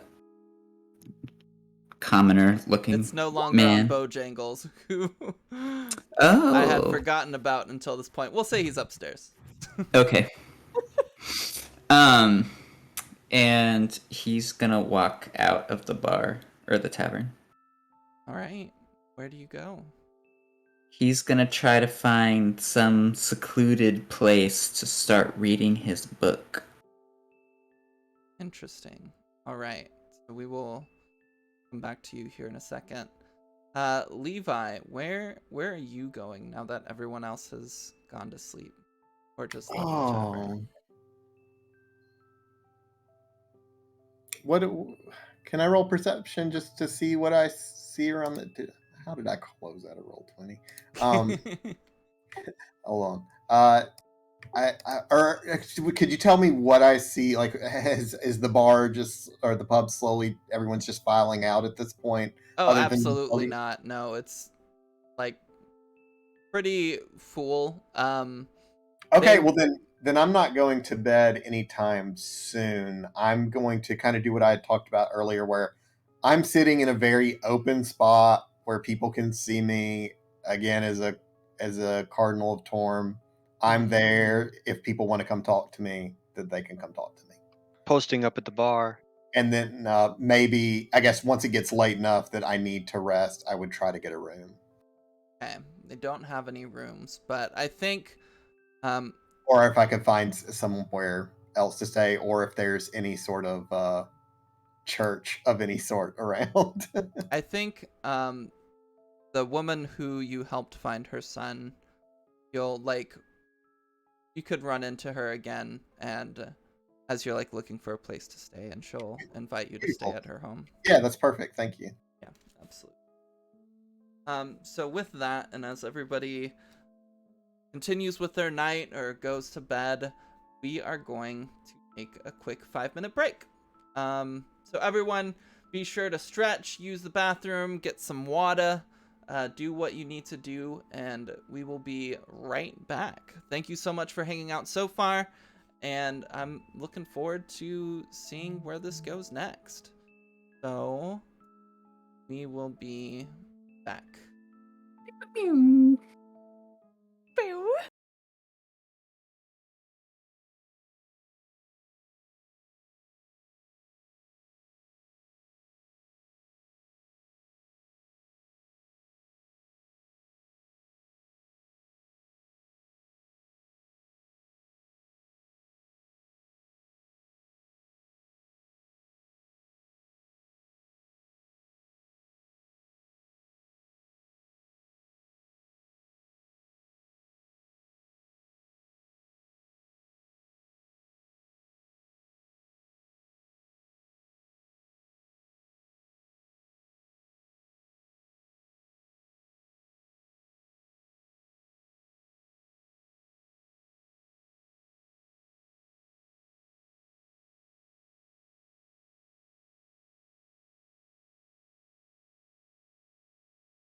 Hello, everyone. We are back once again. Thank you for waiting. Thank you for hanging out. We're just gonna jump right back into it. So, Graham, you snuck off to kind of a quiet place. You'd have to go perhaps just a little outside of town, maybe by a tree, to do this. You have your snake currently wrapped around your neck, looking at this book as you also look over it. However, as you open it to read, you see that the words are jumbled.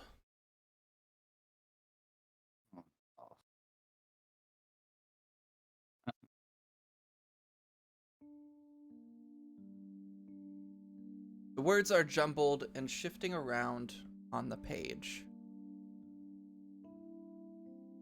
You don't remember your past experience with the book, but this altogether feels unfamiliar. However, as you're looking at this, you are suddenly surrounded by twilight. The tree you are leaning against disappears, although you are still somehow supported in this place. The sky is a deep purple with swirling green and an aurora that stretches far beyond where you can see. Standing before you is a familiar face. Your snake slithers away from you towards a black fox with iridescent fur, purple eyes, and these two black wings sprouting from its back. Tell me, child, what have you found this time, my bauble? I found the book that we were after long ago. But I cannot read it.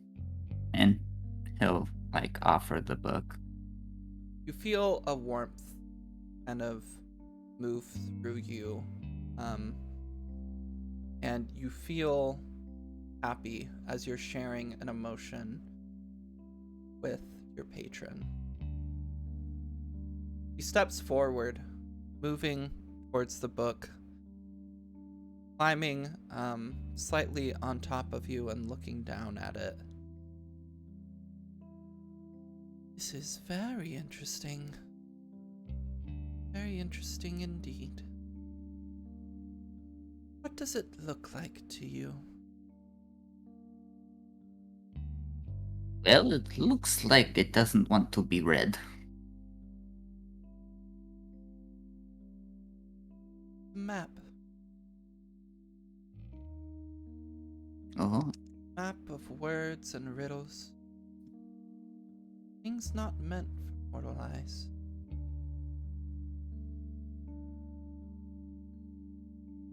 Luckily, well, you have a partnership with an immortal.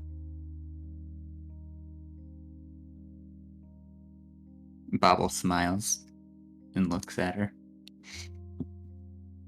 There are great secrets in this book. Secrets that I, as well as you, quite interested in learning. You leave this with me for a time. Once I have learned more, I will impart my knowledge to you, as I impart many things. Yes, of course. And he offers it to her. You feel kind of like an electric jolt of excitement run up your spine as you give this book to your patron. She holds it in her mouth, and in your head, you hear, "Thank you, my bauble. I always love what you bring me whenever I see you." Oh, it is my pleasure. I love the secrets too. I've Oh, also Oh, go for it. Sorry. Uh, I've also found one of the followers of Torm. He has encountered a strange flaming lady, and not even those high up in the church know what or who she is. Flaming lady. Tell me Yes. more. She's clad in white and wears a crown. She has, oh, let's see if I can remember, 5 flaming weapons and four flaming weapons and 4 frozen weapons that orbit her. A spear of pure light and a shield of pure darkness. Her face reveals nothing, and she is chained to the light. He's had visions of the destruction of Barovia accompanying this woman. Interesting. Torm and a variety of other gods often speak the disciples in riddles, visions. Visions and riddles, and the creatures therein often are not representative of what they truly are. I know not of this woman, nor have I heard of her. I am keen to learn more. Perhaps learn what she truly may be. I fear things are not quite as clear as they may have presented themselves in what you saw. No, I think it is very far from clear. But this is Bubble's new task. I look forward to hearing of it. For your loyalty, for information that I so very much love to hear from you, receive from you, I shall give you a reward. And suddenly, around you, these flowers bloom. They have black stems with prickling thorns, and as the flowers unfurl themselves and the petals open, purple gems appear within. About 5 of them.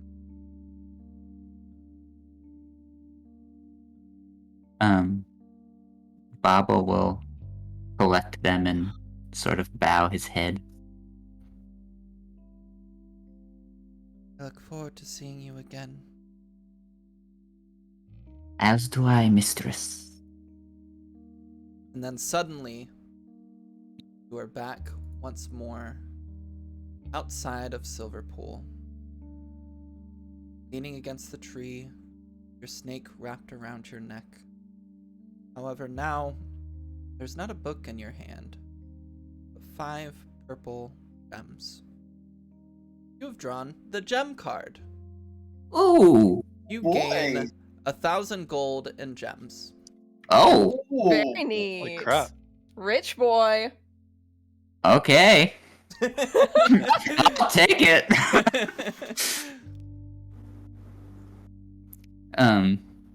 He'll look to Dindar and he'll go, "Did you know she was coming?" You feel the snake wrap around you kind of in comfort, and you feel that it did know. Oh, keep your secrets then. And he'll head back to the Silver Pool and the tavern, Winter's Right. Waters. We go now to the room once again. Our scene shows everyone sitting in a quiet darkness with embers kind of coming from the fireplace, barely lighting the room. we see a skier laying on his bed, asleep. And suddenly, we are within his dreams. Jaskier, what do you think you're dreaming of right now? Blue. Love Consistent. it. Consistency. We I love stand a consistency. consistent king. Yes, we do. You are surrounded by an ocean of blue, not an ocean that is terrifying with sharks hidden under its waters, but an ocean swirling around you and a blue Hawaiian at your side. Nice. Oh, nice. Suddenly, the blue Hawaiian begins to bubble. Mist rises up from the glass, and the mist swirls around you before moving in one grouping in front of you. And suddenly appearing before you is a being of mist. It seems to have a loose face and upper body, but no legs. Instead, it seems to have a tail of mist kind of trailing back behind you back into the glass. Wait, don't drink me. Oh, sorry. Calm down. I am the Blue Genie, and I have come to grant you a request. Oh. Now, I cannot grant you just any old request. I can't do things like the red or the purple genies, but I can grant you a meeting with any so creature you wish. So, who would you like to meet? Like a king, perhaps, to strike a deal, or to strike down, or maybe an old lover to spend one last night with, or an enemy. I can meet with anyone. Anyone. Would they generally be act favorably if I asked them to do something? Not necessarily. I will do what I can to keep them from directly harming you, but they may slip past my clutches depending on who or what they are.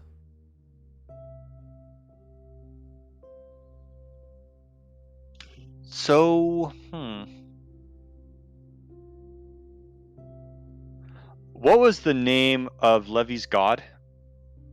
Torm. Torm.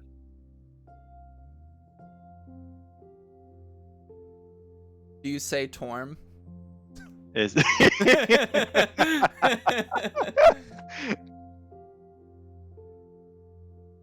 that a yes? Yeah, that sounds interesting. Yeah. God damn it. I'd like to Okay. meet Torm. It was just a how mean are we gonna be to Emma moment. Quick, pull up Torm's Wikipedia page. Well, don't ask me if I could meet anybody. You drew the Give me barriers. You drew the Jinn card. It grants you an audience with any one being. The Jinn summons that being to your location for 5 minutes, then returns it from where it came.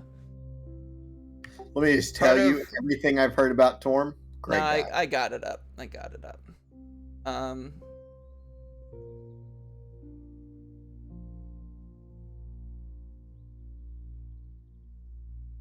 Sure. Okay, so you say Torm, and suddenly the mist kind of thickens, and all around you is this blue Hawaiian mist. But then it fades away, and standing in front of you, well, sitting in front of you, is a large human. He has a kind of blindfold, or not a blindfold, like an eye patch over one eye, and got some muscles, some long hair, and he sits in front of you now, looking down. Been a long time since I was summoned. How can I help you? Well, it seems we have what does he call it? The bird. Not a priest. What's he call himself? Cardinal. A cardinal of yours named Levy, who we are partnering with, and I hope that you might bless his efforts. But at the same time, he is a little high and mighty, and if you want to troll him or knock him down a peg for any reason, for humor's sake, that would be great as well.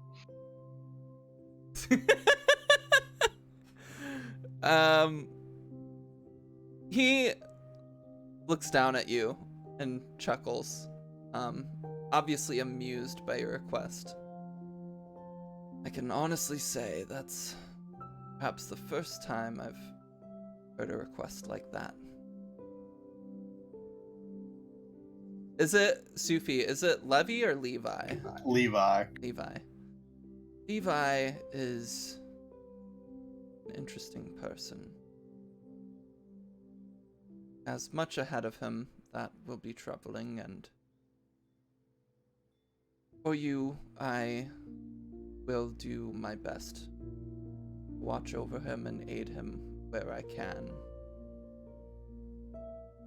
And for fun, sometimes, or I will mess with you. I thank you very much. I greatly look forward to it. Very well. I must get back to seeing over the realms. Good luck to you. And he disappears. Thank you. Well, that didn't go how I thought it was gonna Blue. go. And then Welcome to D&D. the liquid goes back to your glass, and once more you are surrounded by an ocean of blue, and you have a happy, delightful dream. Nice. Finally, Levi. Finally, however, morning comes. You all awaken. The five of you head downstairs. I think Bojangles, would you have cast Disguise? Well, you can't even cast Disguise Self on Bojangles, actually. We'll let it slide the first time. But Wait, who? You. You. Yeah, I can. Guys. It's Disguise Self. Oh, well, if I could read, that'd be helpful.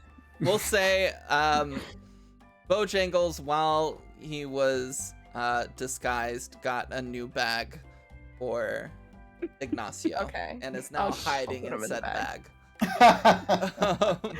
Oh, but Sorry. But you all head downstairs, and Brendan Winters greets you. Obviously very tired from the night before, but he has some plates of breakfast ready for you.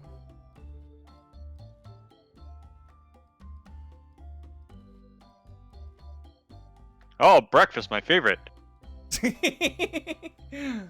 Probably like eggs and sausage and a biscuit. Nice. sounds Do you have good. jam? No, we don't. Ah, Sorry. dry biscuits. I mean, you can put the eggs in there or cut up the sausage. Do what you Ignacio's will. making himself a sandwich with the biscuit. He's just stuffing everything in there. Nice. Does That's anyone nice. want 2 breakfasts? Sure. If no, all right. I I'll was take- gonna I'll say if take no one that. else is gonna take it, I'm already on it. So, are you all heading to the carnival tonight? That was the Yeah. plan. Because last night the carnival wasn't quite open, right? So is tonight Yeah. the first night where it's actually open? Tonight's the only night that it's open. Ah, Opens at sundown, then goes until about midnight. And it'll be over, and won't see them again for 10 years, hopefully somewhere else. Holy cannoli. Bobble, I have a question. Brick-a-brack, like, tries to whisper in Bobble's ear. Yes.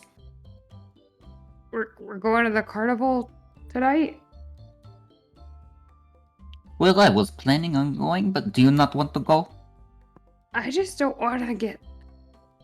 You're not gonna leave me there, right? No, why would I do that? I have much to learn about you. Okay. Never mind then. Whew. That was, I was a little nervous. So good. Yeah, we'll just go and we'll say hi, and then we won't stay there for 10 years. Good. What's 10? I don't know. Are you remembering past Oh, many threes. threes? Is that what... How many threes is 10? More than 3. Well, yeah. It's more than 3 threes. One This more, is to be exact. It's beyond me, Bobble. I don't know.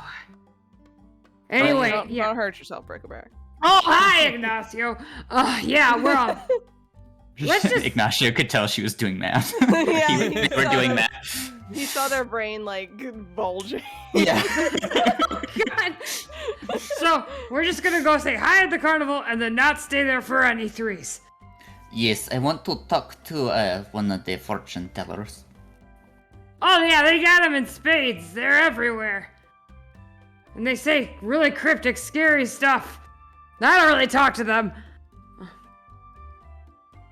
Well, you can. That's great. That's really exciting for you. Okay, you can come too. Oh, good. Bric-a-brac, you would know that the ringmaster of the carnival is actually a pretty talented diviner. Mm-hmm. So if you were wanting to see a fortune teller, there's not really somebody that does fortune telling, except Cool. for her. So yeah, you would be wanting the head honcho, the ringmaster, if you could I could put in a word. As long as you make it very clear that you won me fair and square in a game and I don't gotta go back to the carnival, then we could do that. Okay. Okay. Would you like to wear my talisman so Ah. they know it's your mine friend? Is the talisman your snake? Cause I don't want any more animals on me. No, just the feathers, so dead animal. Feathers, yes I would. Okay, perfect. We'll do that then. Okie doke. I'm going to try to make sandwich like Ignacio. I like that you're following your dreams. I will watch you do it.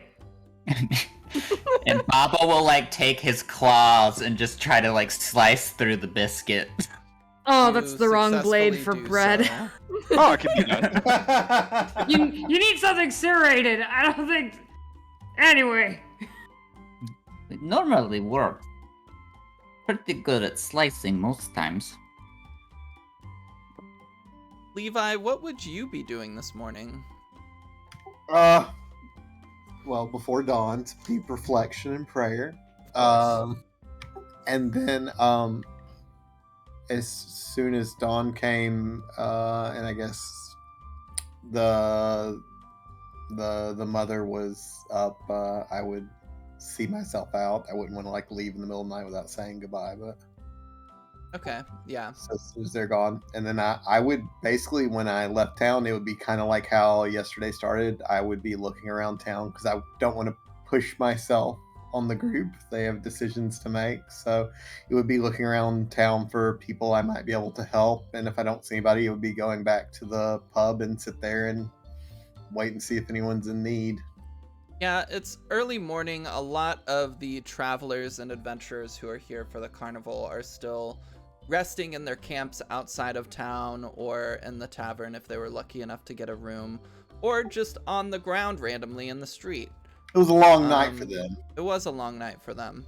You especially see John kind of laying in the middle of town by the well.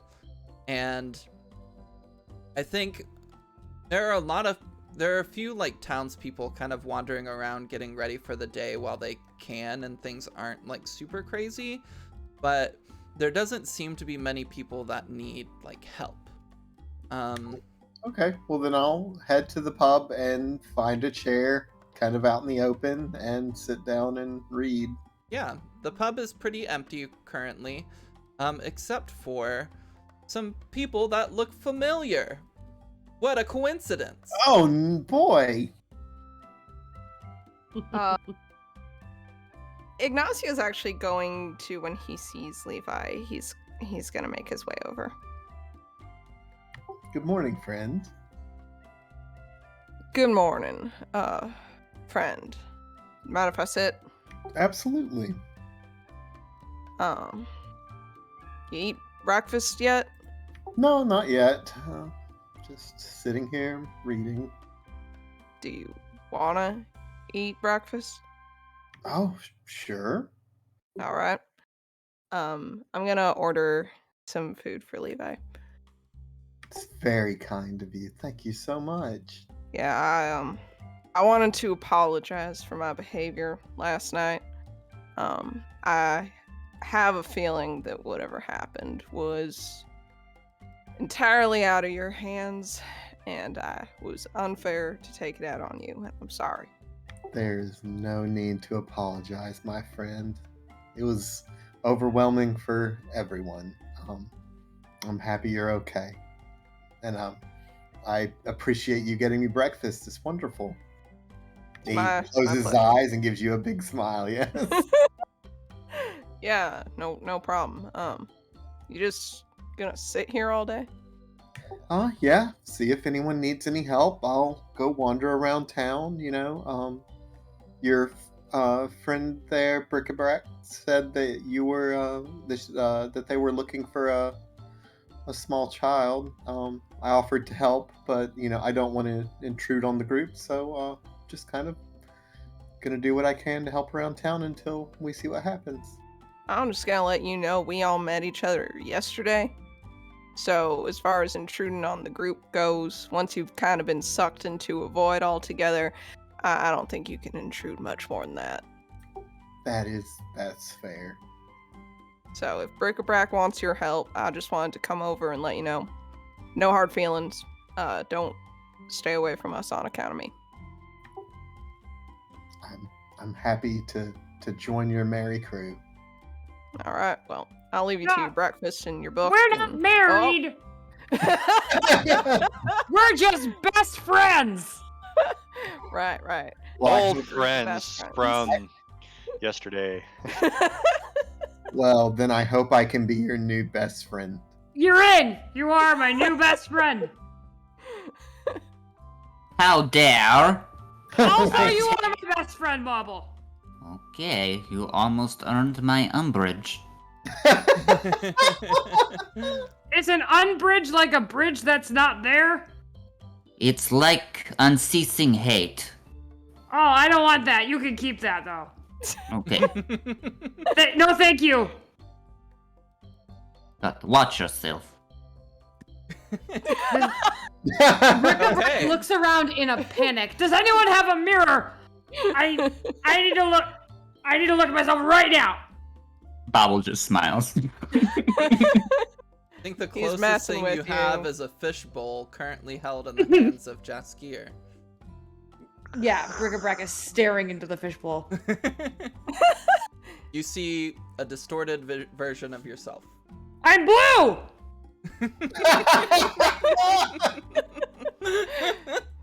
Bric-a-Brac, he's pulling your leg. Wait, I shouldn't have used that phrase. I have 2 legs and they're on the floor. Yeah, I meant he's messing with you. No.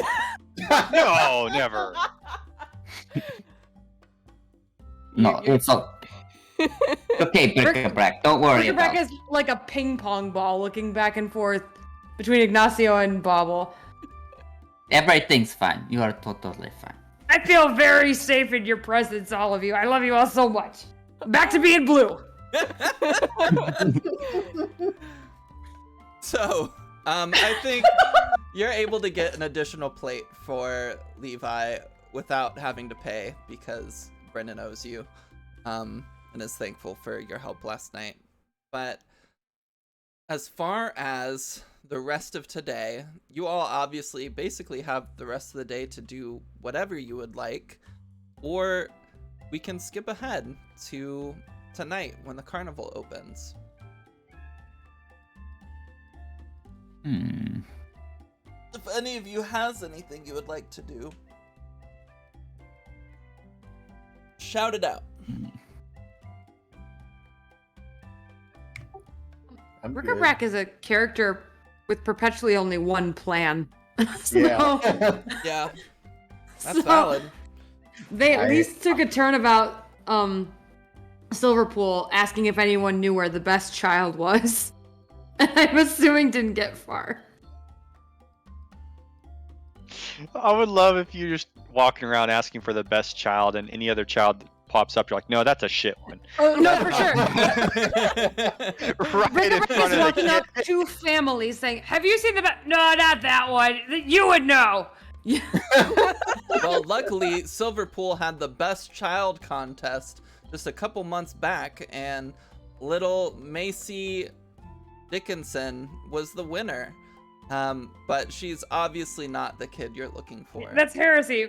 Macy Dickinson's a pretender, It's just a big fake. a charlatan, and I want no part of them. So this is a dry well. I'm gonna see what they say at the carnival. Cause Bobble said I don't gotta stay there. All right. So That's what I did today. What about Yeah. y'all? Macy Dickinson, she's just a big fish in a small pond. She doesn't know. Just a big fish in a silver pool. You guys are killing me. Stop it. Ha-cha-cha. Throwing shade at 6-year-olds. Yeah, I imagine Levi is going around probably helping people kind of clean up since the carnival's starting tonight.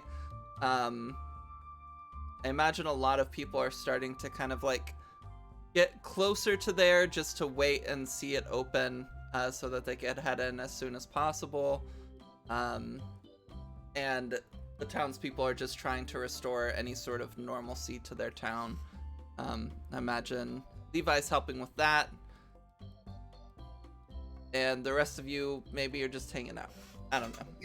But what's up? I think Bobble is either gonna try to see if any of the travelers have good stories, or he's just gonna walk around and try to eavesdrop on conversations to get any gossip from around Silverpool. Okay. Give me a investigation check. Coming right up. Boo. Oh, you lovely. You find Yeah. out while you're walking around that Macy Dickinson won the best child contest a couple months ago. This is a Um, sham. But you Exactly what were her qualifications? I would like to know. Did her family just stuff the ballot full of votes? Could be. We don't know. Macy Dickinson's a Rakshasa. A what? Oh my gosh. It's a devil. A devil that kind of like impersonates people and Oh. does a lot of deception and weasels their way into situations and positions of power. Mm-hmm. So sure you So can, maybe she actually wasn't born into the Dickinson family, but she's just implanted herself in there. could be.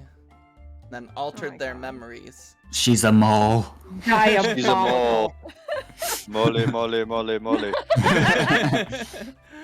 So eventually, we're gonna say the day passes by and night is coming. The sun is setting low in the sky, and you all start heading towards the carnival. Keep an eye out for Maisie Dickinson. I bet you that little bitch is a big trouble. You can't pick a fight with a child, guys. We can't? Dickinson is Why? Nellie Olson of my story. Like, Oh my We'd like to God. apologize to any Macy Dickinsons that are watching the stream. They're in the chat. Yes. I'm stealing her sash. That sash belongs to Adeline.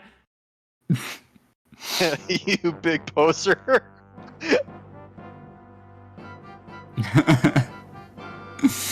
Oh. Okay. So, Oh my gosh, I love this music.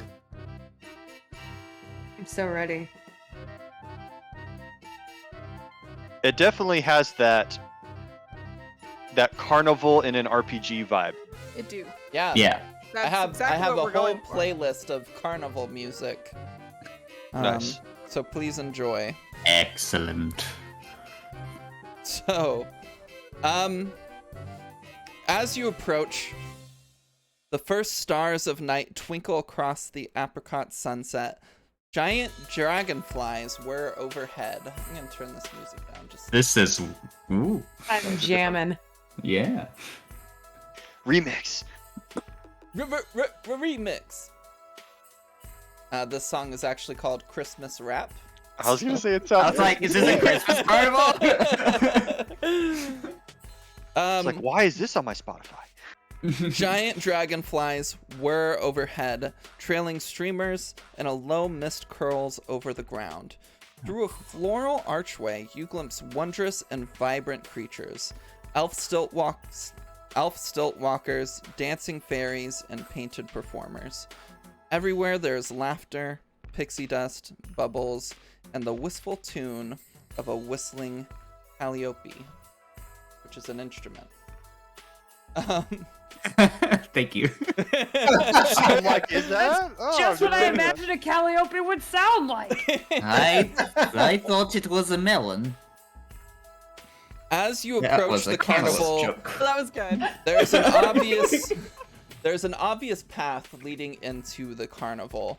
And above, or kind of like beside the path, is a ticket booth. A silver statue of a dancing fairy is mounted on the roof of this ticket booth and surrounded by fluttering butterflies. The booth is decorated with an animated depiction of the night sky and shooting stars arcing across it. An elderly gnome perches behind the ticket counter, peering at you quizzically through a spyglass. As you approach, he lowers the spyglass and calls out to you. Greetings, fair fairgoers! How may I help you? Me and my associate are looking for a ringleader. And he points to Bric-a-Brac and puts his arm around them. Oh, they hug right back like, yeah, we are friends. We walk everywhere together. Definitely not gonna be separated. You must mean the ringmaster, Raylan. She's incredible. Of course, she will be wandering the grounds, and then she will be overseeing the... Oh gosh, what's the event called? The Big Top event later tonight, so you'll have plenty of opportunity to see her. But, of course, first, you need tickets. Just a quick little thing with my background, Emma. Bric-a-Brac does just enjoy the carnival for free as a witchlight hand. Love it. Perfect. As they kind of catch a closer look at you, Bric-a-Brac, like you step forward, with Bobble, and they say, "Oh, Bric-a-Brac, it's wonderful to see you again. Yeah, I'm just passing through.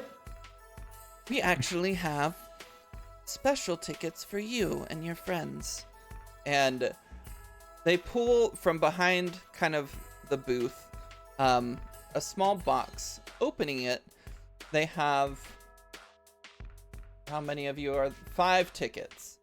They have these 5 golden tickets that have kind of the icon of the carnival embroidered across it, and they hand them towards you. Yoink! You were expected. By the master? Yes. She knows all about the future and whatnot. She's very excited to have you back, Bric-a-Brac. For the night. Just today. They smile. 'Cause- Of course, for the night. Yeah. Yes, we have plans. So for many tomorrow. plans far away from here. Yes. Well, please, each ticket is good for 8 rides or events. Once your ticket is out of punches, you can always come back and buy more tickets for 8 silver, or 3 if you're a child, but none of you seem to be children. Child at well, heart, does that count? child That's size? what you think. No, that's many not threes how it is works. 8? You have facial hair. You're definitely not a child. Almost if I shaved and 3. came back.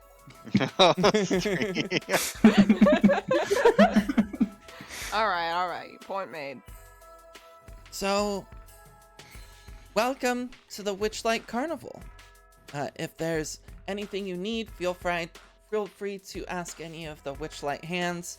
Here is a map of the carnival itself, and I'll move you guys over to that page. Oh boy. Ooh.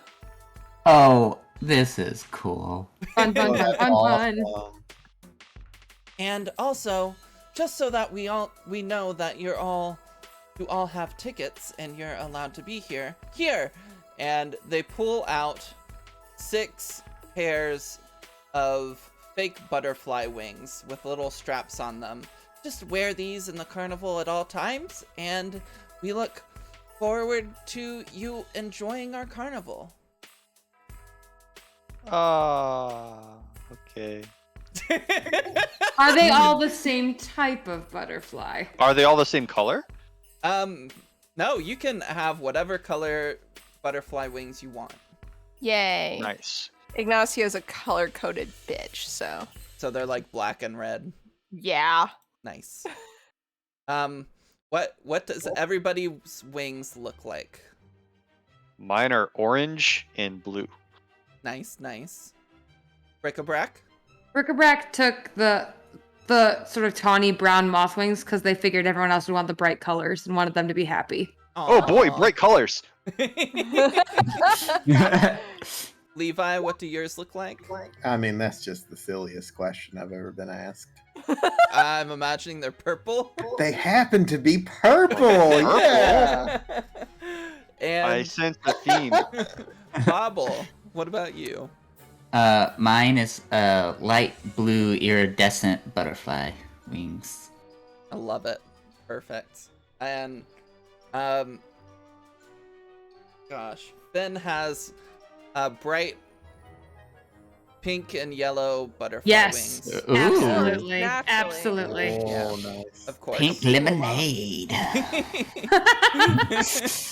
Oh my god. All right, and you guys head past the ticket booth into the carnival. I've got a golden ticket. Now, you all do not necessarily need to stick together the entire time. You can go and explore whatever you would like, but please do tell me where you would like to go first. The mystery mine ride? That's where Bobble wants to go too.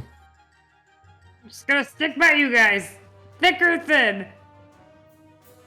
Does everybody want to go to the mystery mine ride? That was what caught my eye too, so Yeah. I was like, Okay. let's see, what is there? Snail racing? Oh my goodness. And then mystery mine ride. Okay. Okay, on some of these rides they take your portrait and I'll point out where and you can do a silly face. Is there a caricature artist drawing really, really quickly? Yes. Yes. that sounds about right. They have haste cast on them for every new ride. That's not a bad idea. Just for fun, all of your tokens are on the map, so please move them to what attraction you would like to go to. I know this is boring, but I feel like Levi is kind of pacing throughout the open areas, just being a priest. Wow, how boring. Yeah, I How know. But exciting. like looking for anyone that might be in need or might need to talk. Levi's clearly walking away from the party. Brick-a-brack goes, oh no, help me! Help! I need help from someone good at helping! Levi comes swooping over. Brick-a-brack, what's wrong? Was your spidey sense tingling? I need He's- someone to fill out the last minecart. I don't feel good if there aren't even groups Um, on rides. oh, Aren't all right. isn't it 4 persons to a cart? Wait, It's no. actually 8 people to a cart. Okay. Oh my goodness. That's a lot of threes. Can you please ride this for me to help me out? Certainly, friend. It's so important. Thank you. Yeah, I'll be happy to. He looks slightly triggered, but but hops on, doing his best to help his friend out. All Brick-a-brack right. does a big obvious thumbs up and everyone else in the group like, I did it. So, Can I do one thing before we start? Yeah, totally. So before we get too far into the carnival, Bobble's gonna take off his talisman and put it around Bobble, and then he's also gonna use prestidigitation to make a little mark on maybe their shoulder, or it's just his face, just Bobble's face. Andy's name on Woody's boot. Yeah, basically. He's well, no one gets any ideas. Okay, so I do want to clarify, because you said you put it on Bobble. Do you mean Brick-a-brack? I meant bric-a-brac. I assumed Okay, me. We got talked it. about it. Yeah, I love this. So you do that, and as you approach the mystery mine, you can see that the mystery mine is propelled by magic mine carts, laden with fairgoers, trundling into an open cave like a dragon mouth. The carts reappear moments later on the far side of the attraction, with the passengers expressing a mixture of bewilderment, fear, and excitement. Near the entrance, a male dwarf dressed like a wizard shouts, "Unlock the mysteries of your mind and mystery mine!" He's got kind of larger eyebrows, and he's wearing a pointy hat and holds a large clockwork contraption shaped like a giant eye. And as you approach, he reaches out his hand with a hole puncher and says, "Tickets, please." A present ticket. All right. I do it in unison with Bobble. Okay. He punches both of your tickets. It's 8 people to a cart, but before you go in, please look into the all-seeing eye. And he holds it up. Now, as you look into it, think about the creature that you fear the most. Brick-a-brack. I mean, What? Wait. So, Bobble, What? we'll have you go first. Tell me what your fear is. What creature are you afraid of?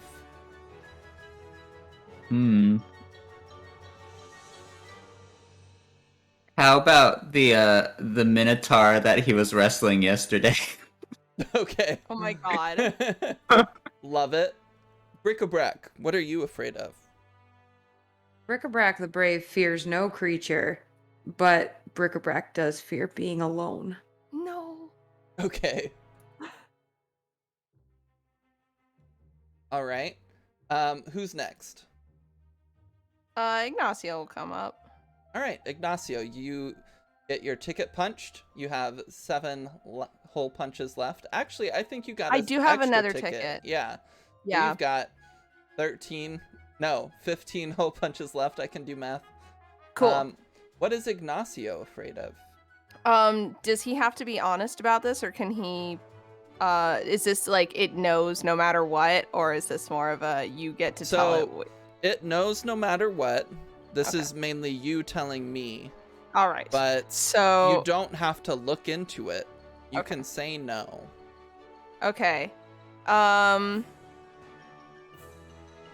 bit of a party foul, though. Yeah. So Ignacio, I don't think he really remembers what he's most afraid of. So he's kind of feeling like it's going to be the lady from last night. But in reality, he didn't get a great look at it, but he remembers some just kind of an unidentified, like almost tentacle-like shape kind of stretching out towards him from the darkness. A tentacle hentai monster, of course. Yeah, of course, the tentacle hentai monster that's We all know. Yes, of course. Yeah, so yeah, that's kind of the vibes. Yaskier. Does it have to be a thing or can it be a concept? I need a concept. We're getting too Brick- deep in the group Brick-a-brack chat, did- guys. Bric-a-brac did a concept. Okay. I took- So I have this Color little thing. was. It's not a big deal. They call it arachibutyrophobia.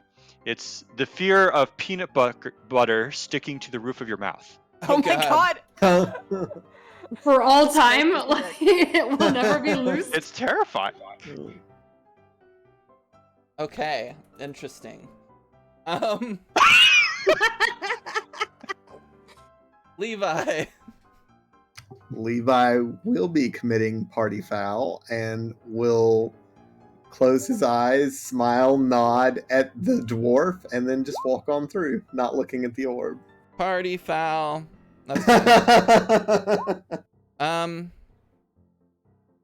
So you all go past the dwarf and then hop into a minecart. So pretty quickly after you all move inside, the minecart begins to move, kind of lurching to life and then shooting into this dragon's mouth far quicker than you were anticipating. The rush of the movement kind of pushes you back into your seats, and perhaps you like stumble a little bit just from the force. As you move through, all you see around you is darkness. Hold on, let me play spookier music.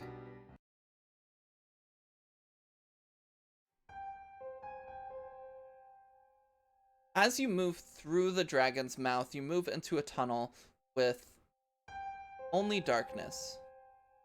But as you move further and further in, you all start feeling something sticky all around you. Oh, I hope it's not peanut butter. Oh, it's like Yours is coming tentacle hentai true. monster we Suddenly, talked as you about. say that, Jeskier, you feel peanut butter enter your mouth. Oh!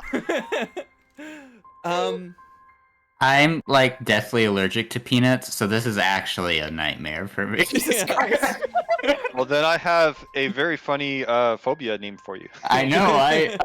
I've logged it for So- future use.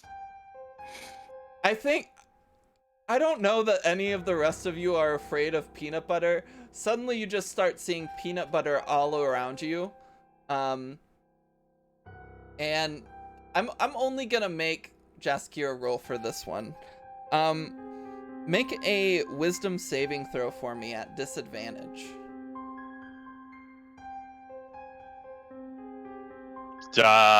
Okay, so I would click on wisdom, right? You'll click on wisdom saving throw, which is next to your like attributes above your skills.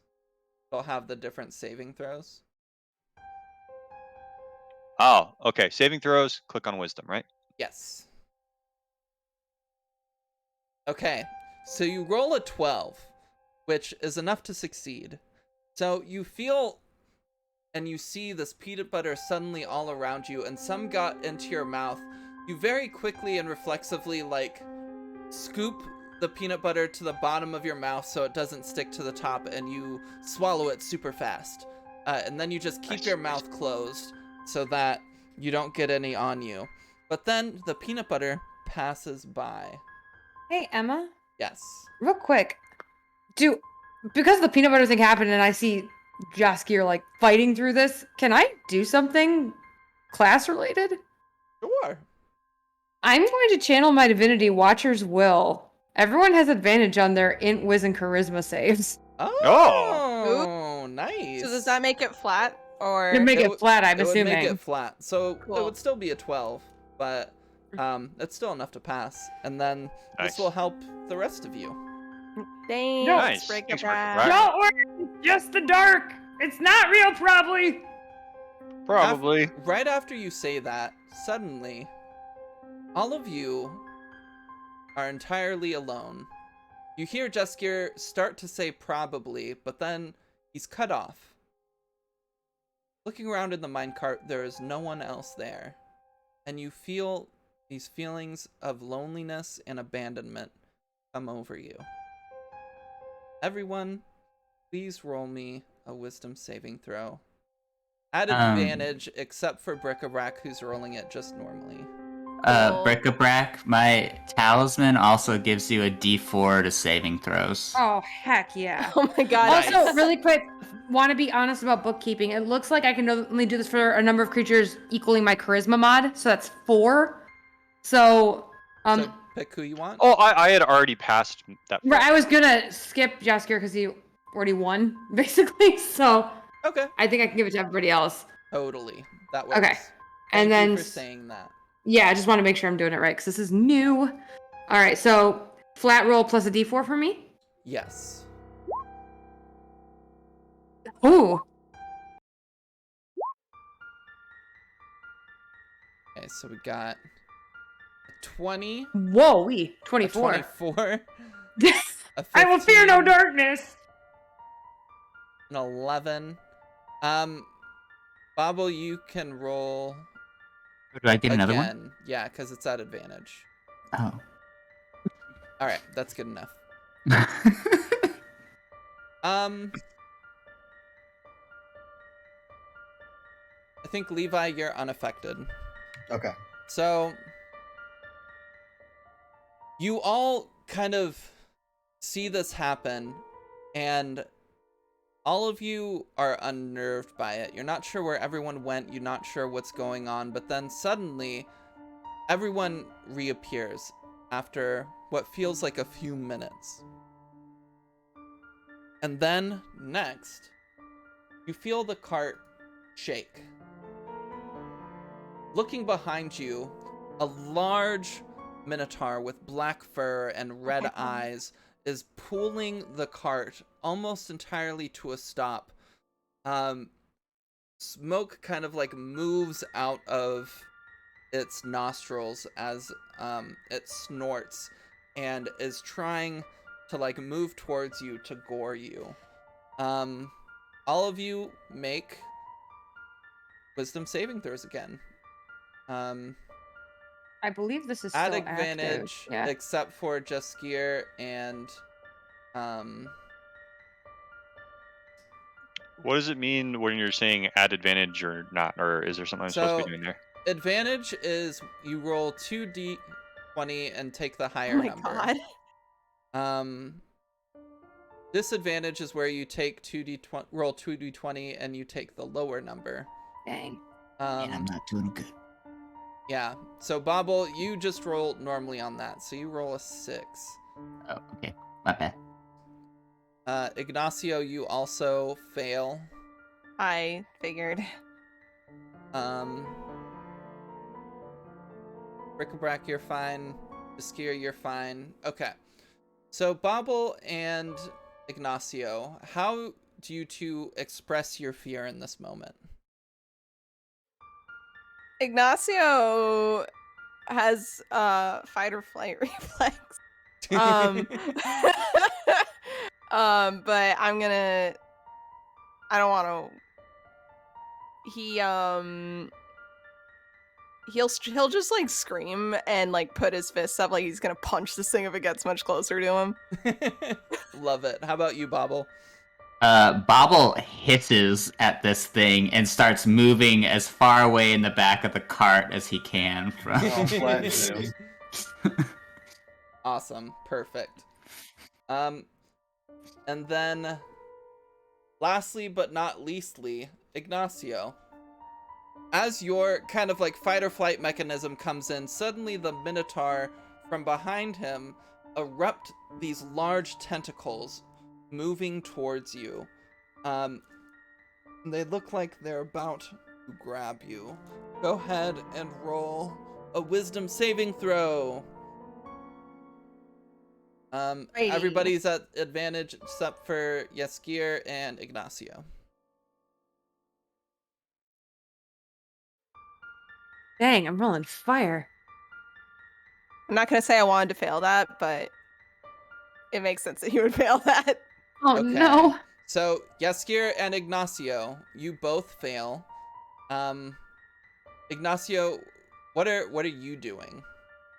The fight instinct leaves instantly, and he doesn't even scream so much as he freezes,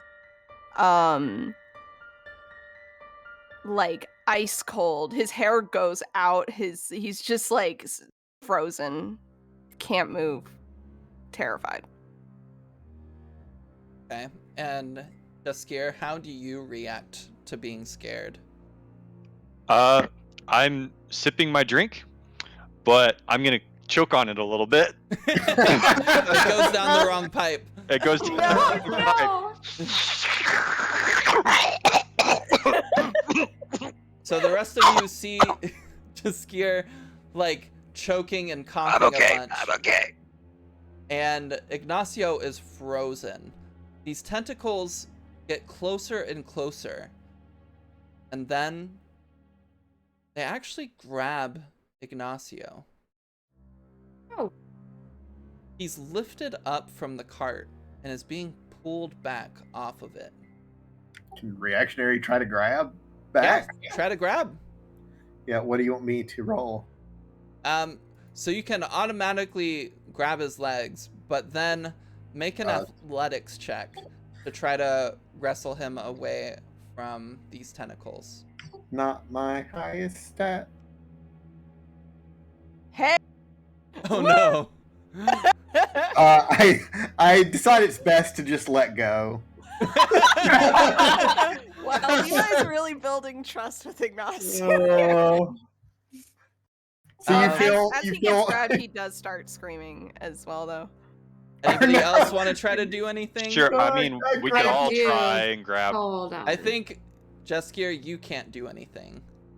Oh, You're going yeah. through a choking You're fit. choking on your drink. I would Both like hands to on my think- drink at the moment. Yeah, I would like to think that the non-gloved hand caught the boot, but then there was peanut butter from earlier left on it, and he's just like, "Oh, Gross. gross." Disgusting. I'll try to grab her or him. Wow, I'm out of it tonight. The All fear right. will set you free. So you grab Ignacio after his leg slips out from Levi's hands, and you're trying to pull him back. Make an athletics check for me. Rickabrack, do you want to help? I do. I'm just trying to figure. I can't remember how many channel divinities I get per rest, and I do have a good one for this. But I can just help pull because I cannot find the number right Paladins only get one. now. Is it the one? Okay, cool. Yeah. Then I will just help with the pulling. Okay. So Do you want? one of you can roll at advantage, or you can both roll. If this is strength, maybe you do it. Mine's -2. I'll do it. Okay. Alright. Are we just doing athletics? Athletics, yes. Oh God. Okay, this is where it all falls apart. You've You been got rolling it. well. You got it. Hey. Yeah. Okay, 15 is definitely enough. Describe what it looks like as you and Bobble pull Ignacio back as he's being lifted kind of off the tracks by these tentacles and pulled into the darkness. I think. Yeah, he's being pulled away. So, Bobble, grab my ankles, and I just dive All out of right. the cart, assuming Bubble's gonna catch my ankle so I can grab Ignacio. So I'm Bubble does. I'm midair. Like, and then like I don't use my sword just in case this is an illusion. Like, so I'm just gonna tug my friend back into the cart. Okay, yeah, so you're able to wrest Ignacio free from these tentacles and pull him back into the cart. However, I mean, you've been around the carnival for a time. You're not entirely sure how long, but to your knowledge, the mystery mine should be entirely just illusions. There shouldn't be any, like, physical aspect to them. Right. So you're not sure what's going on. Yeah. Is there a moment to talk to my friends? You all are in the moving cart. You're all kind of jumbled together. Jaskier is still coughing. The rest of you just pulled Ignacio back. You see a large flash of light as the picture is taken. And Oh, I missed the boat! and you exit out of the cavern back into the daylight. Dang it! I had a really good one ready. Oh, but that's not the only bad thing. Oh heck. Hey friends. That wasn't supposed to happen. that wasn't a normal part of the ride. Well, no, you're just supposed to it's like, ooh, I got you. The scariest thing you could think of. It's not real, but that was a real tentacle. So something is screwy. Ignacio is like again finding himself. He's Been a like, rough 2 days. Been a rough 2 days. Golly, Ignacio, this has been a bad, rough go.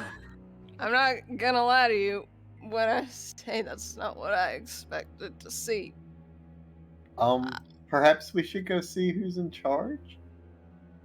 Oh, the ringmaster, yeah. We were gonna go that way anyway. Yeah, Are you all right, Ignacio? I'm not. No, That's fair. I'm just gonna stick with you guys. I think. Thanks for grabbing me. Anytime. Yeah.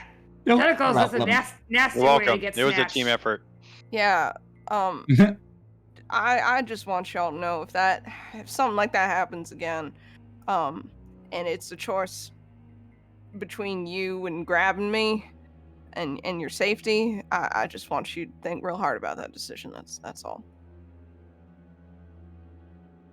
Don't I'm- worry, you can I'm trust sorry. us. He looks at you.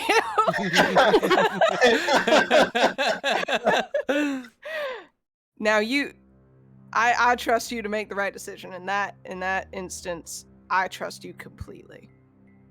He smiles and nods at you. All right. I'm sorry for bringing the mood down, y'all. It's supposed to be fun out here. No, the carnival's busted. That's you didn't do it. Also, just gonna mention that was a really weird way for you all to agree that we would grab Ignacio no matter what. Anyway, should we go see the ringmaster? Yeah. Yeah. I'll see that. Will that or fly on dragonflies? Sounds so fun. Wait, no, we gotta focus. It's weird that I'm focusing and you're not.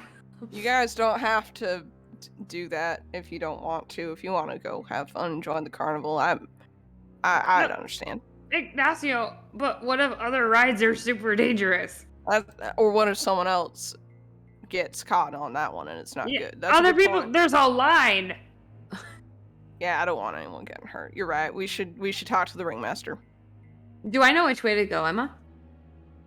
The ringmaster kind of wanders around randomly during the carnival. So I'll let you make a check to see if you can track her down. But as you're leaving the Mystery Mine ride, you pass by like a little like side booth near the exit, and like sitting there is a small like goblin girl kind of wearing a mask, but you can see kind of her big green ears sticking out of the sides.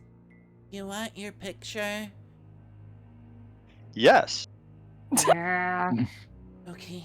And they kind of like reach over and pull out a picture and they look at it and then hand it over to you all. How do you think you all look in this picture? I think it's just like a pile, right? Yeah. Like, Watch it be we're like not, stick not figures or even something. necessarily all facing the camera. Maybe Ignacio like landed face down and just his like legs are in the picture. Like, not a good photo. I kind of imagine Ignacio like flying out, and then y'all trying to grab Ignacio, and then I'm up front just choking on my drink. Like, half flying through the air, and the only thing they can think is, oh no, I blinked! Perfect.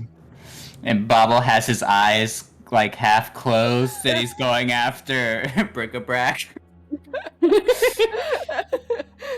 As we leave the mystery mine, I want to let everyone get kind of a little bit ahead of me as we walk by the guy letting people in. Okay.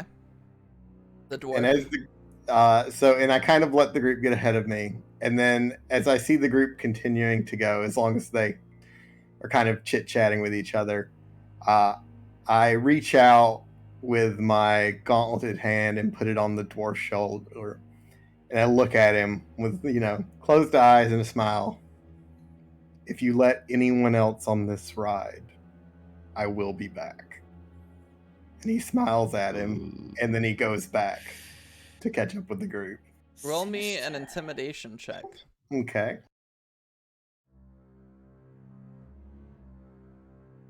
Sorry. This is You what I are feared very- more than anything. No, you're perfect. Don't worry. This was the fear of looking into the eyes. Slow rolls. He kind of Oh, shit. laughs a little bit as you turn to walk away. Ride scare you a little bit too much, did it? That's fine. Come on, everybody, come see the mystery mine and what it holds. And he starts calling out to the crowds once more. Okay, this puts me in a bad situation.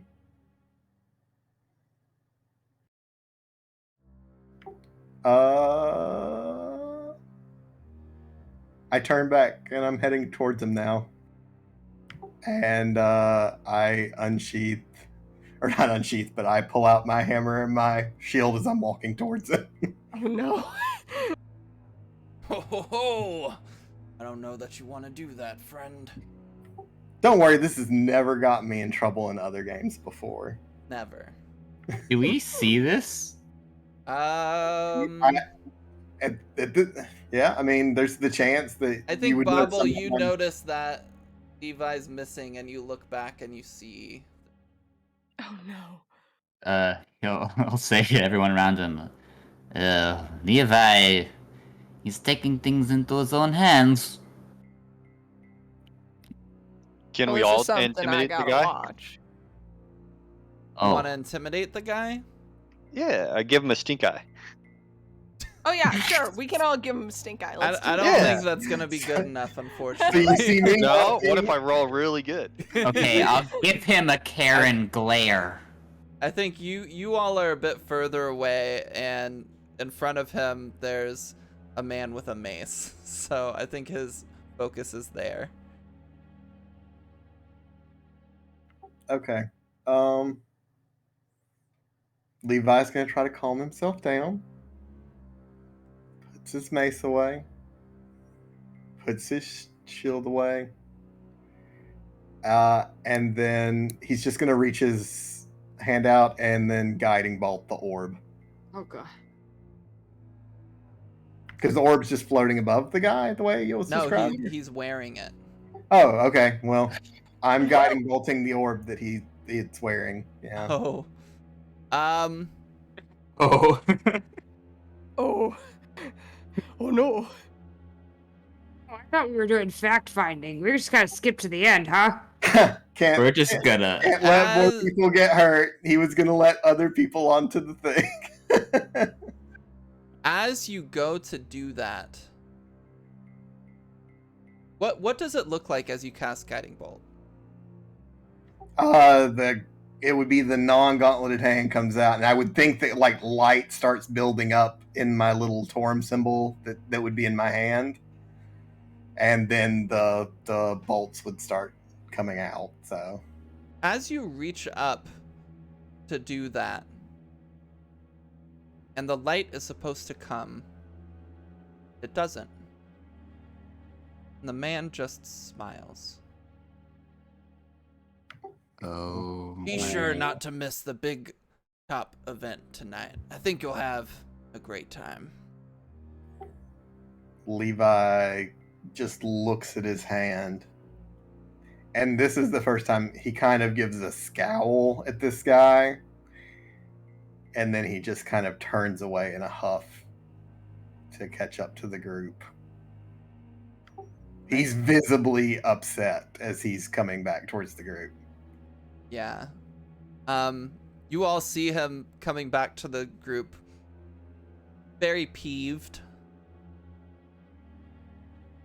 Boy, oh boy, you sure do look peeved.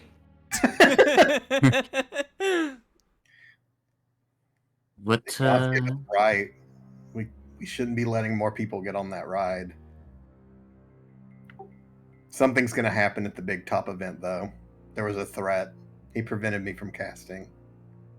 Oh no. Yeah, something bad's going on. So what are you saying? These tickets are worthless?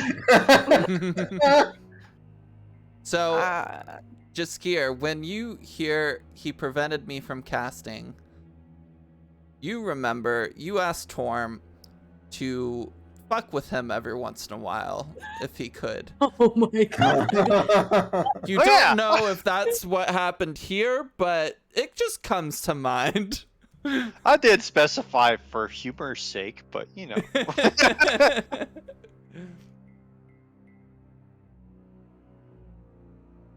And I think after he says that, he's going to kind of continue in his huff off towards the big top or wherever that's where we were headed, right? You guys were going to find the ringmaster. Oh, Brick-a-brack, he's give out me walking around. a perception check at advantage. Gotcha. Here I go. It's gonna be a big number. Ooh, that's a big number. That is a big number. I manifested it. All right, so you all head off into the carnival after a strange event, going to find the ringmaster. And that is where we're gonna end the session. We still have a card in play for Yup. Bric-a-brac.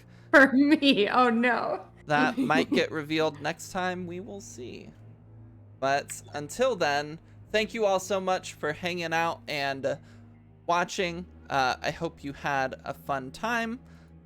Let's go around once more and say who we are, where you can find us, if anywhere, and what your favorite part of the session was. Sufi, let's start with you. Can't find me anywhere, but you can send messages through Emma. I enjoyed the whole thing.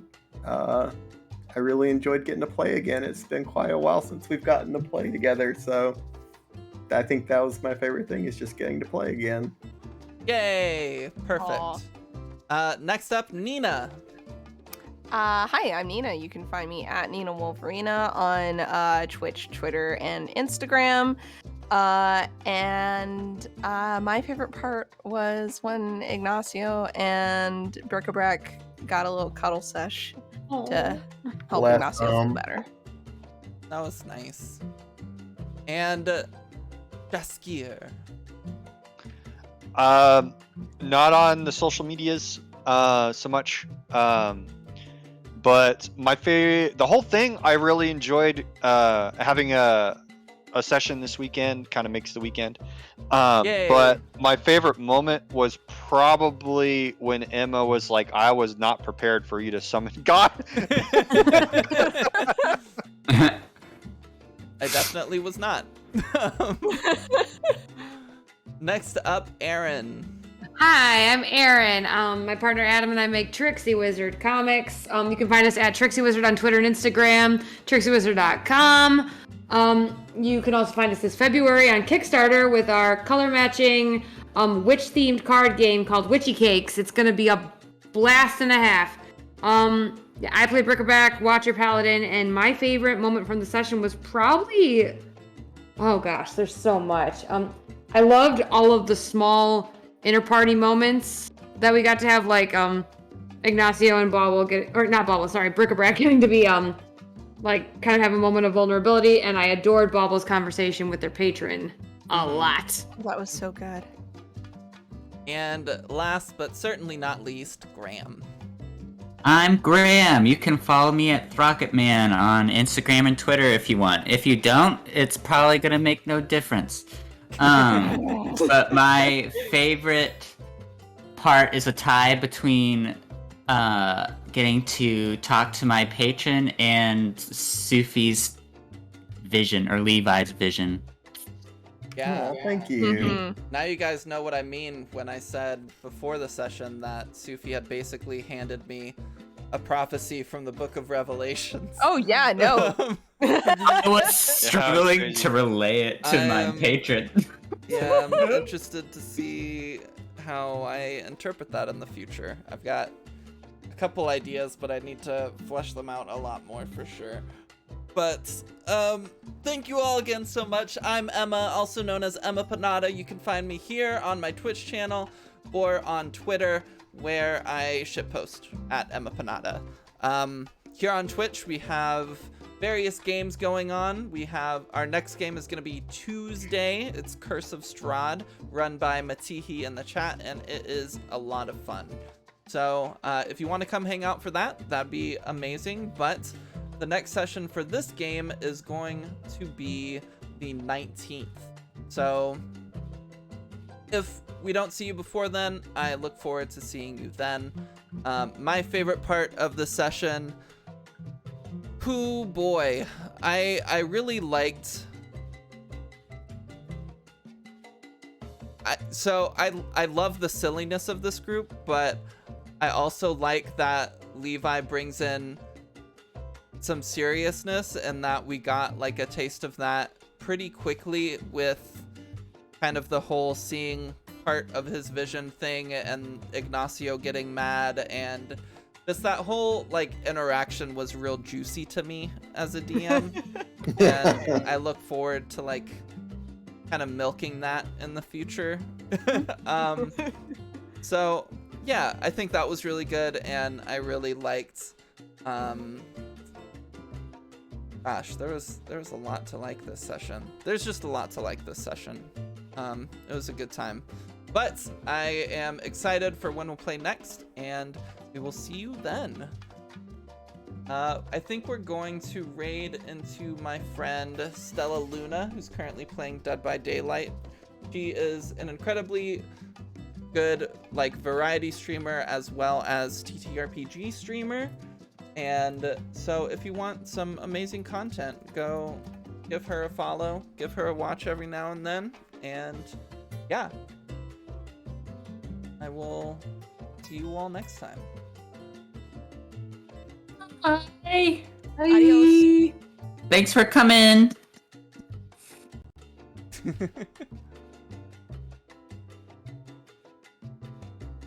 All right, and we are free.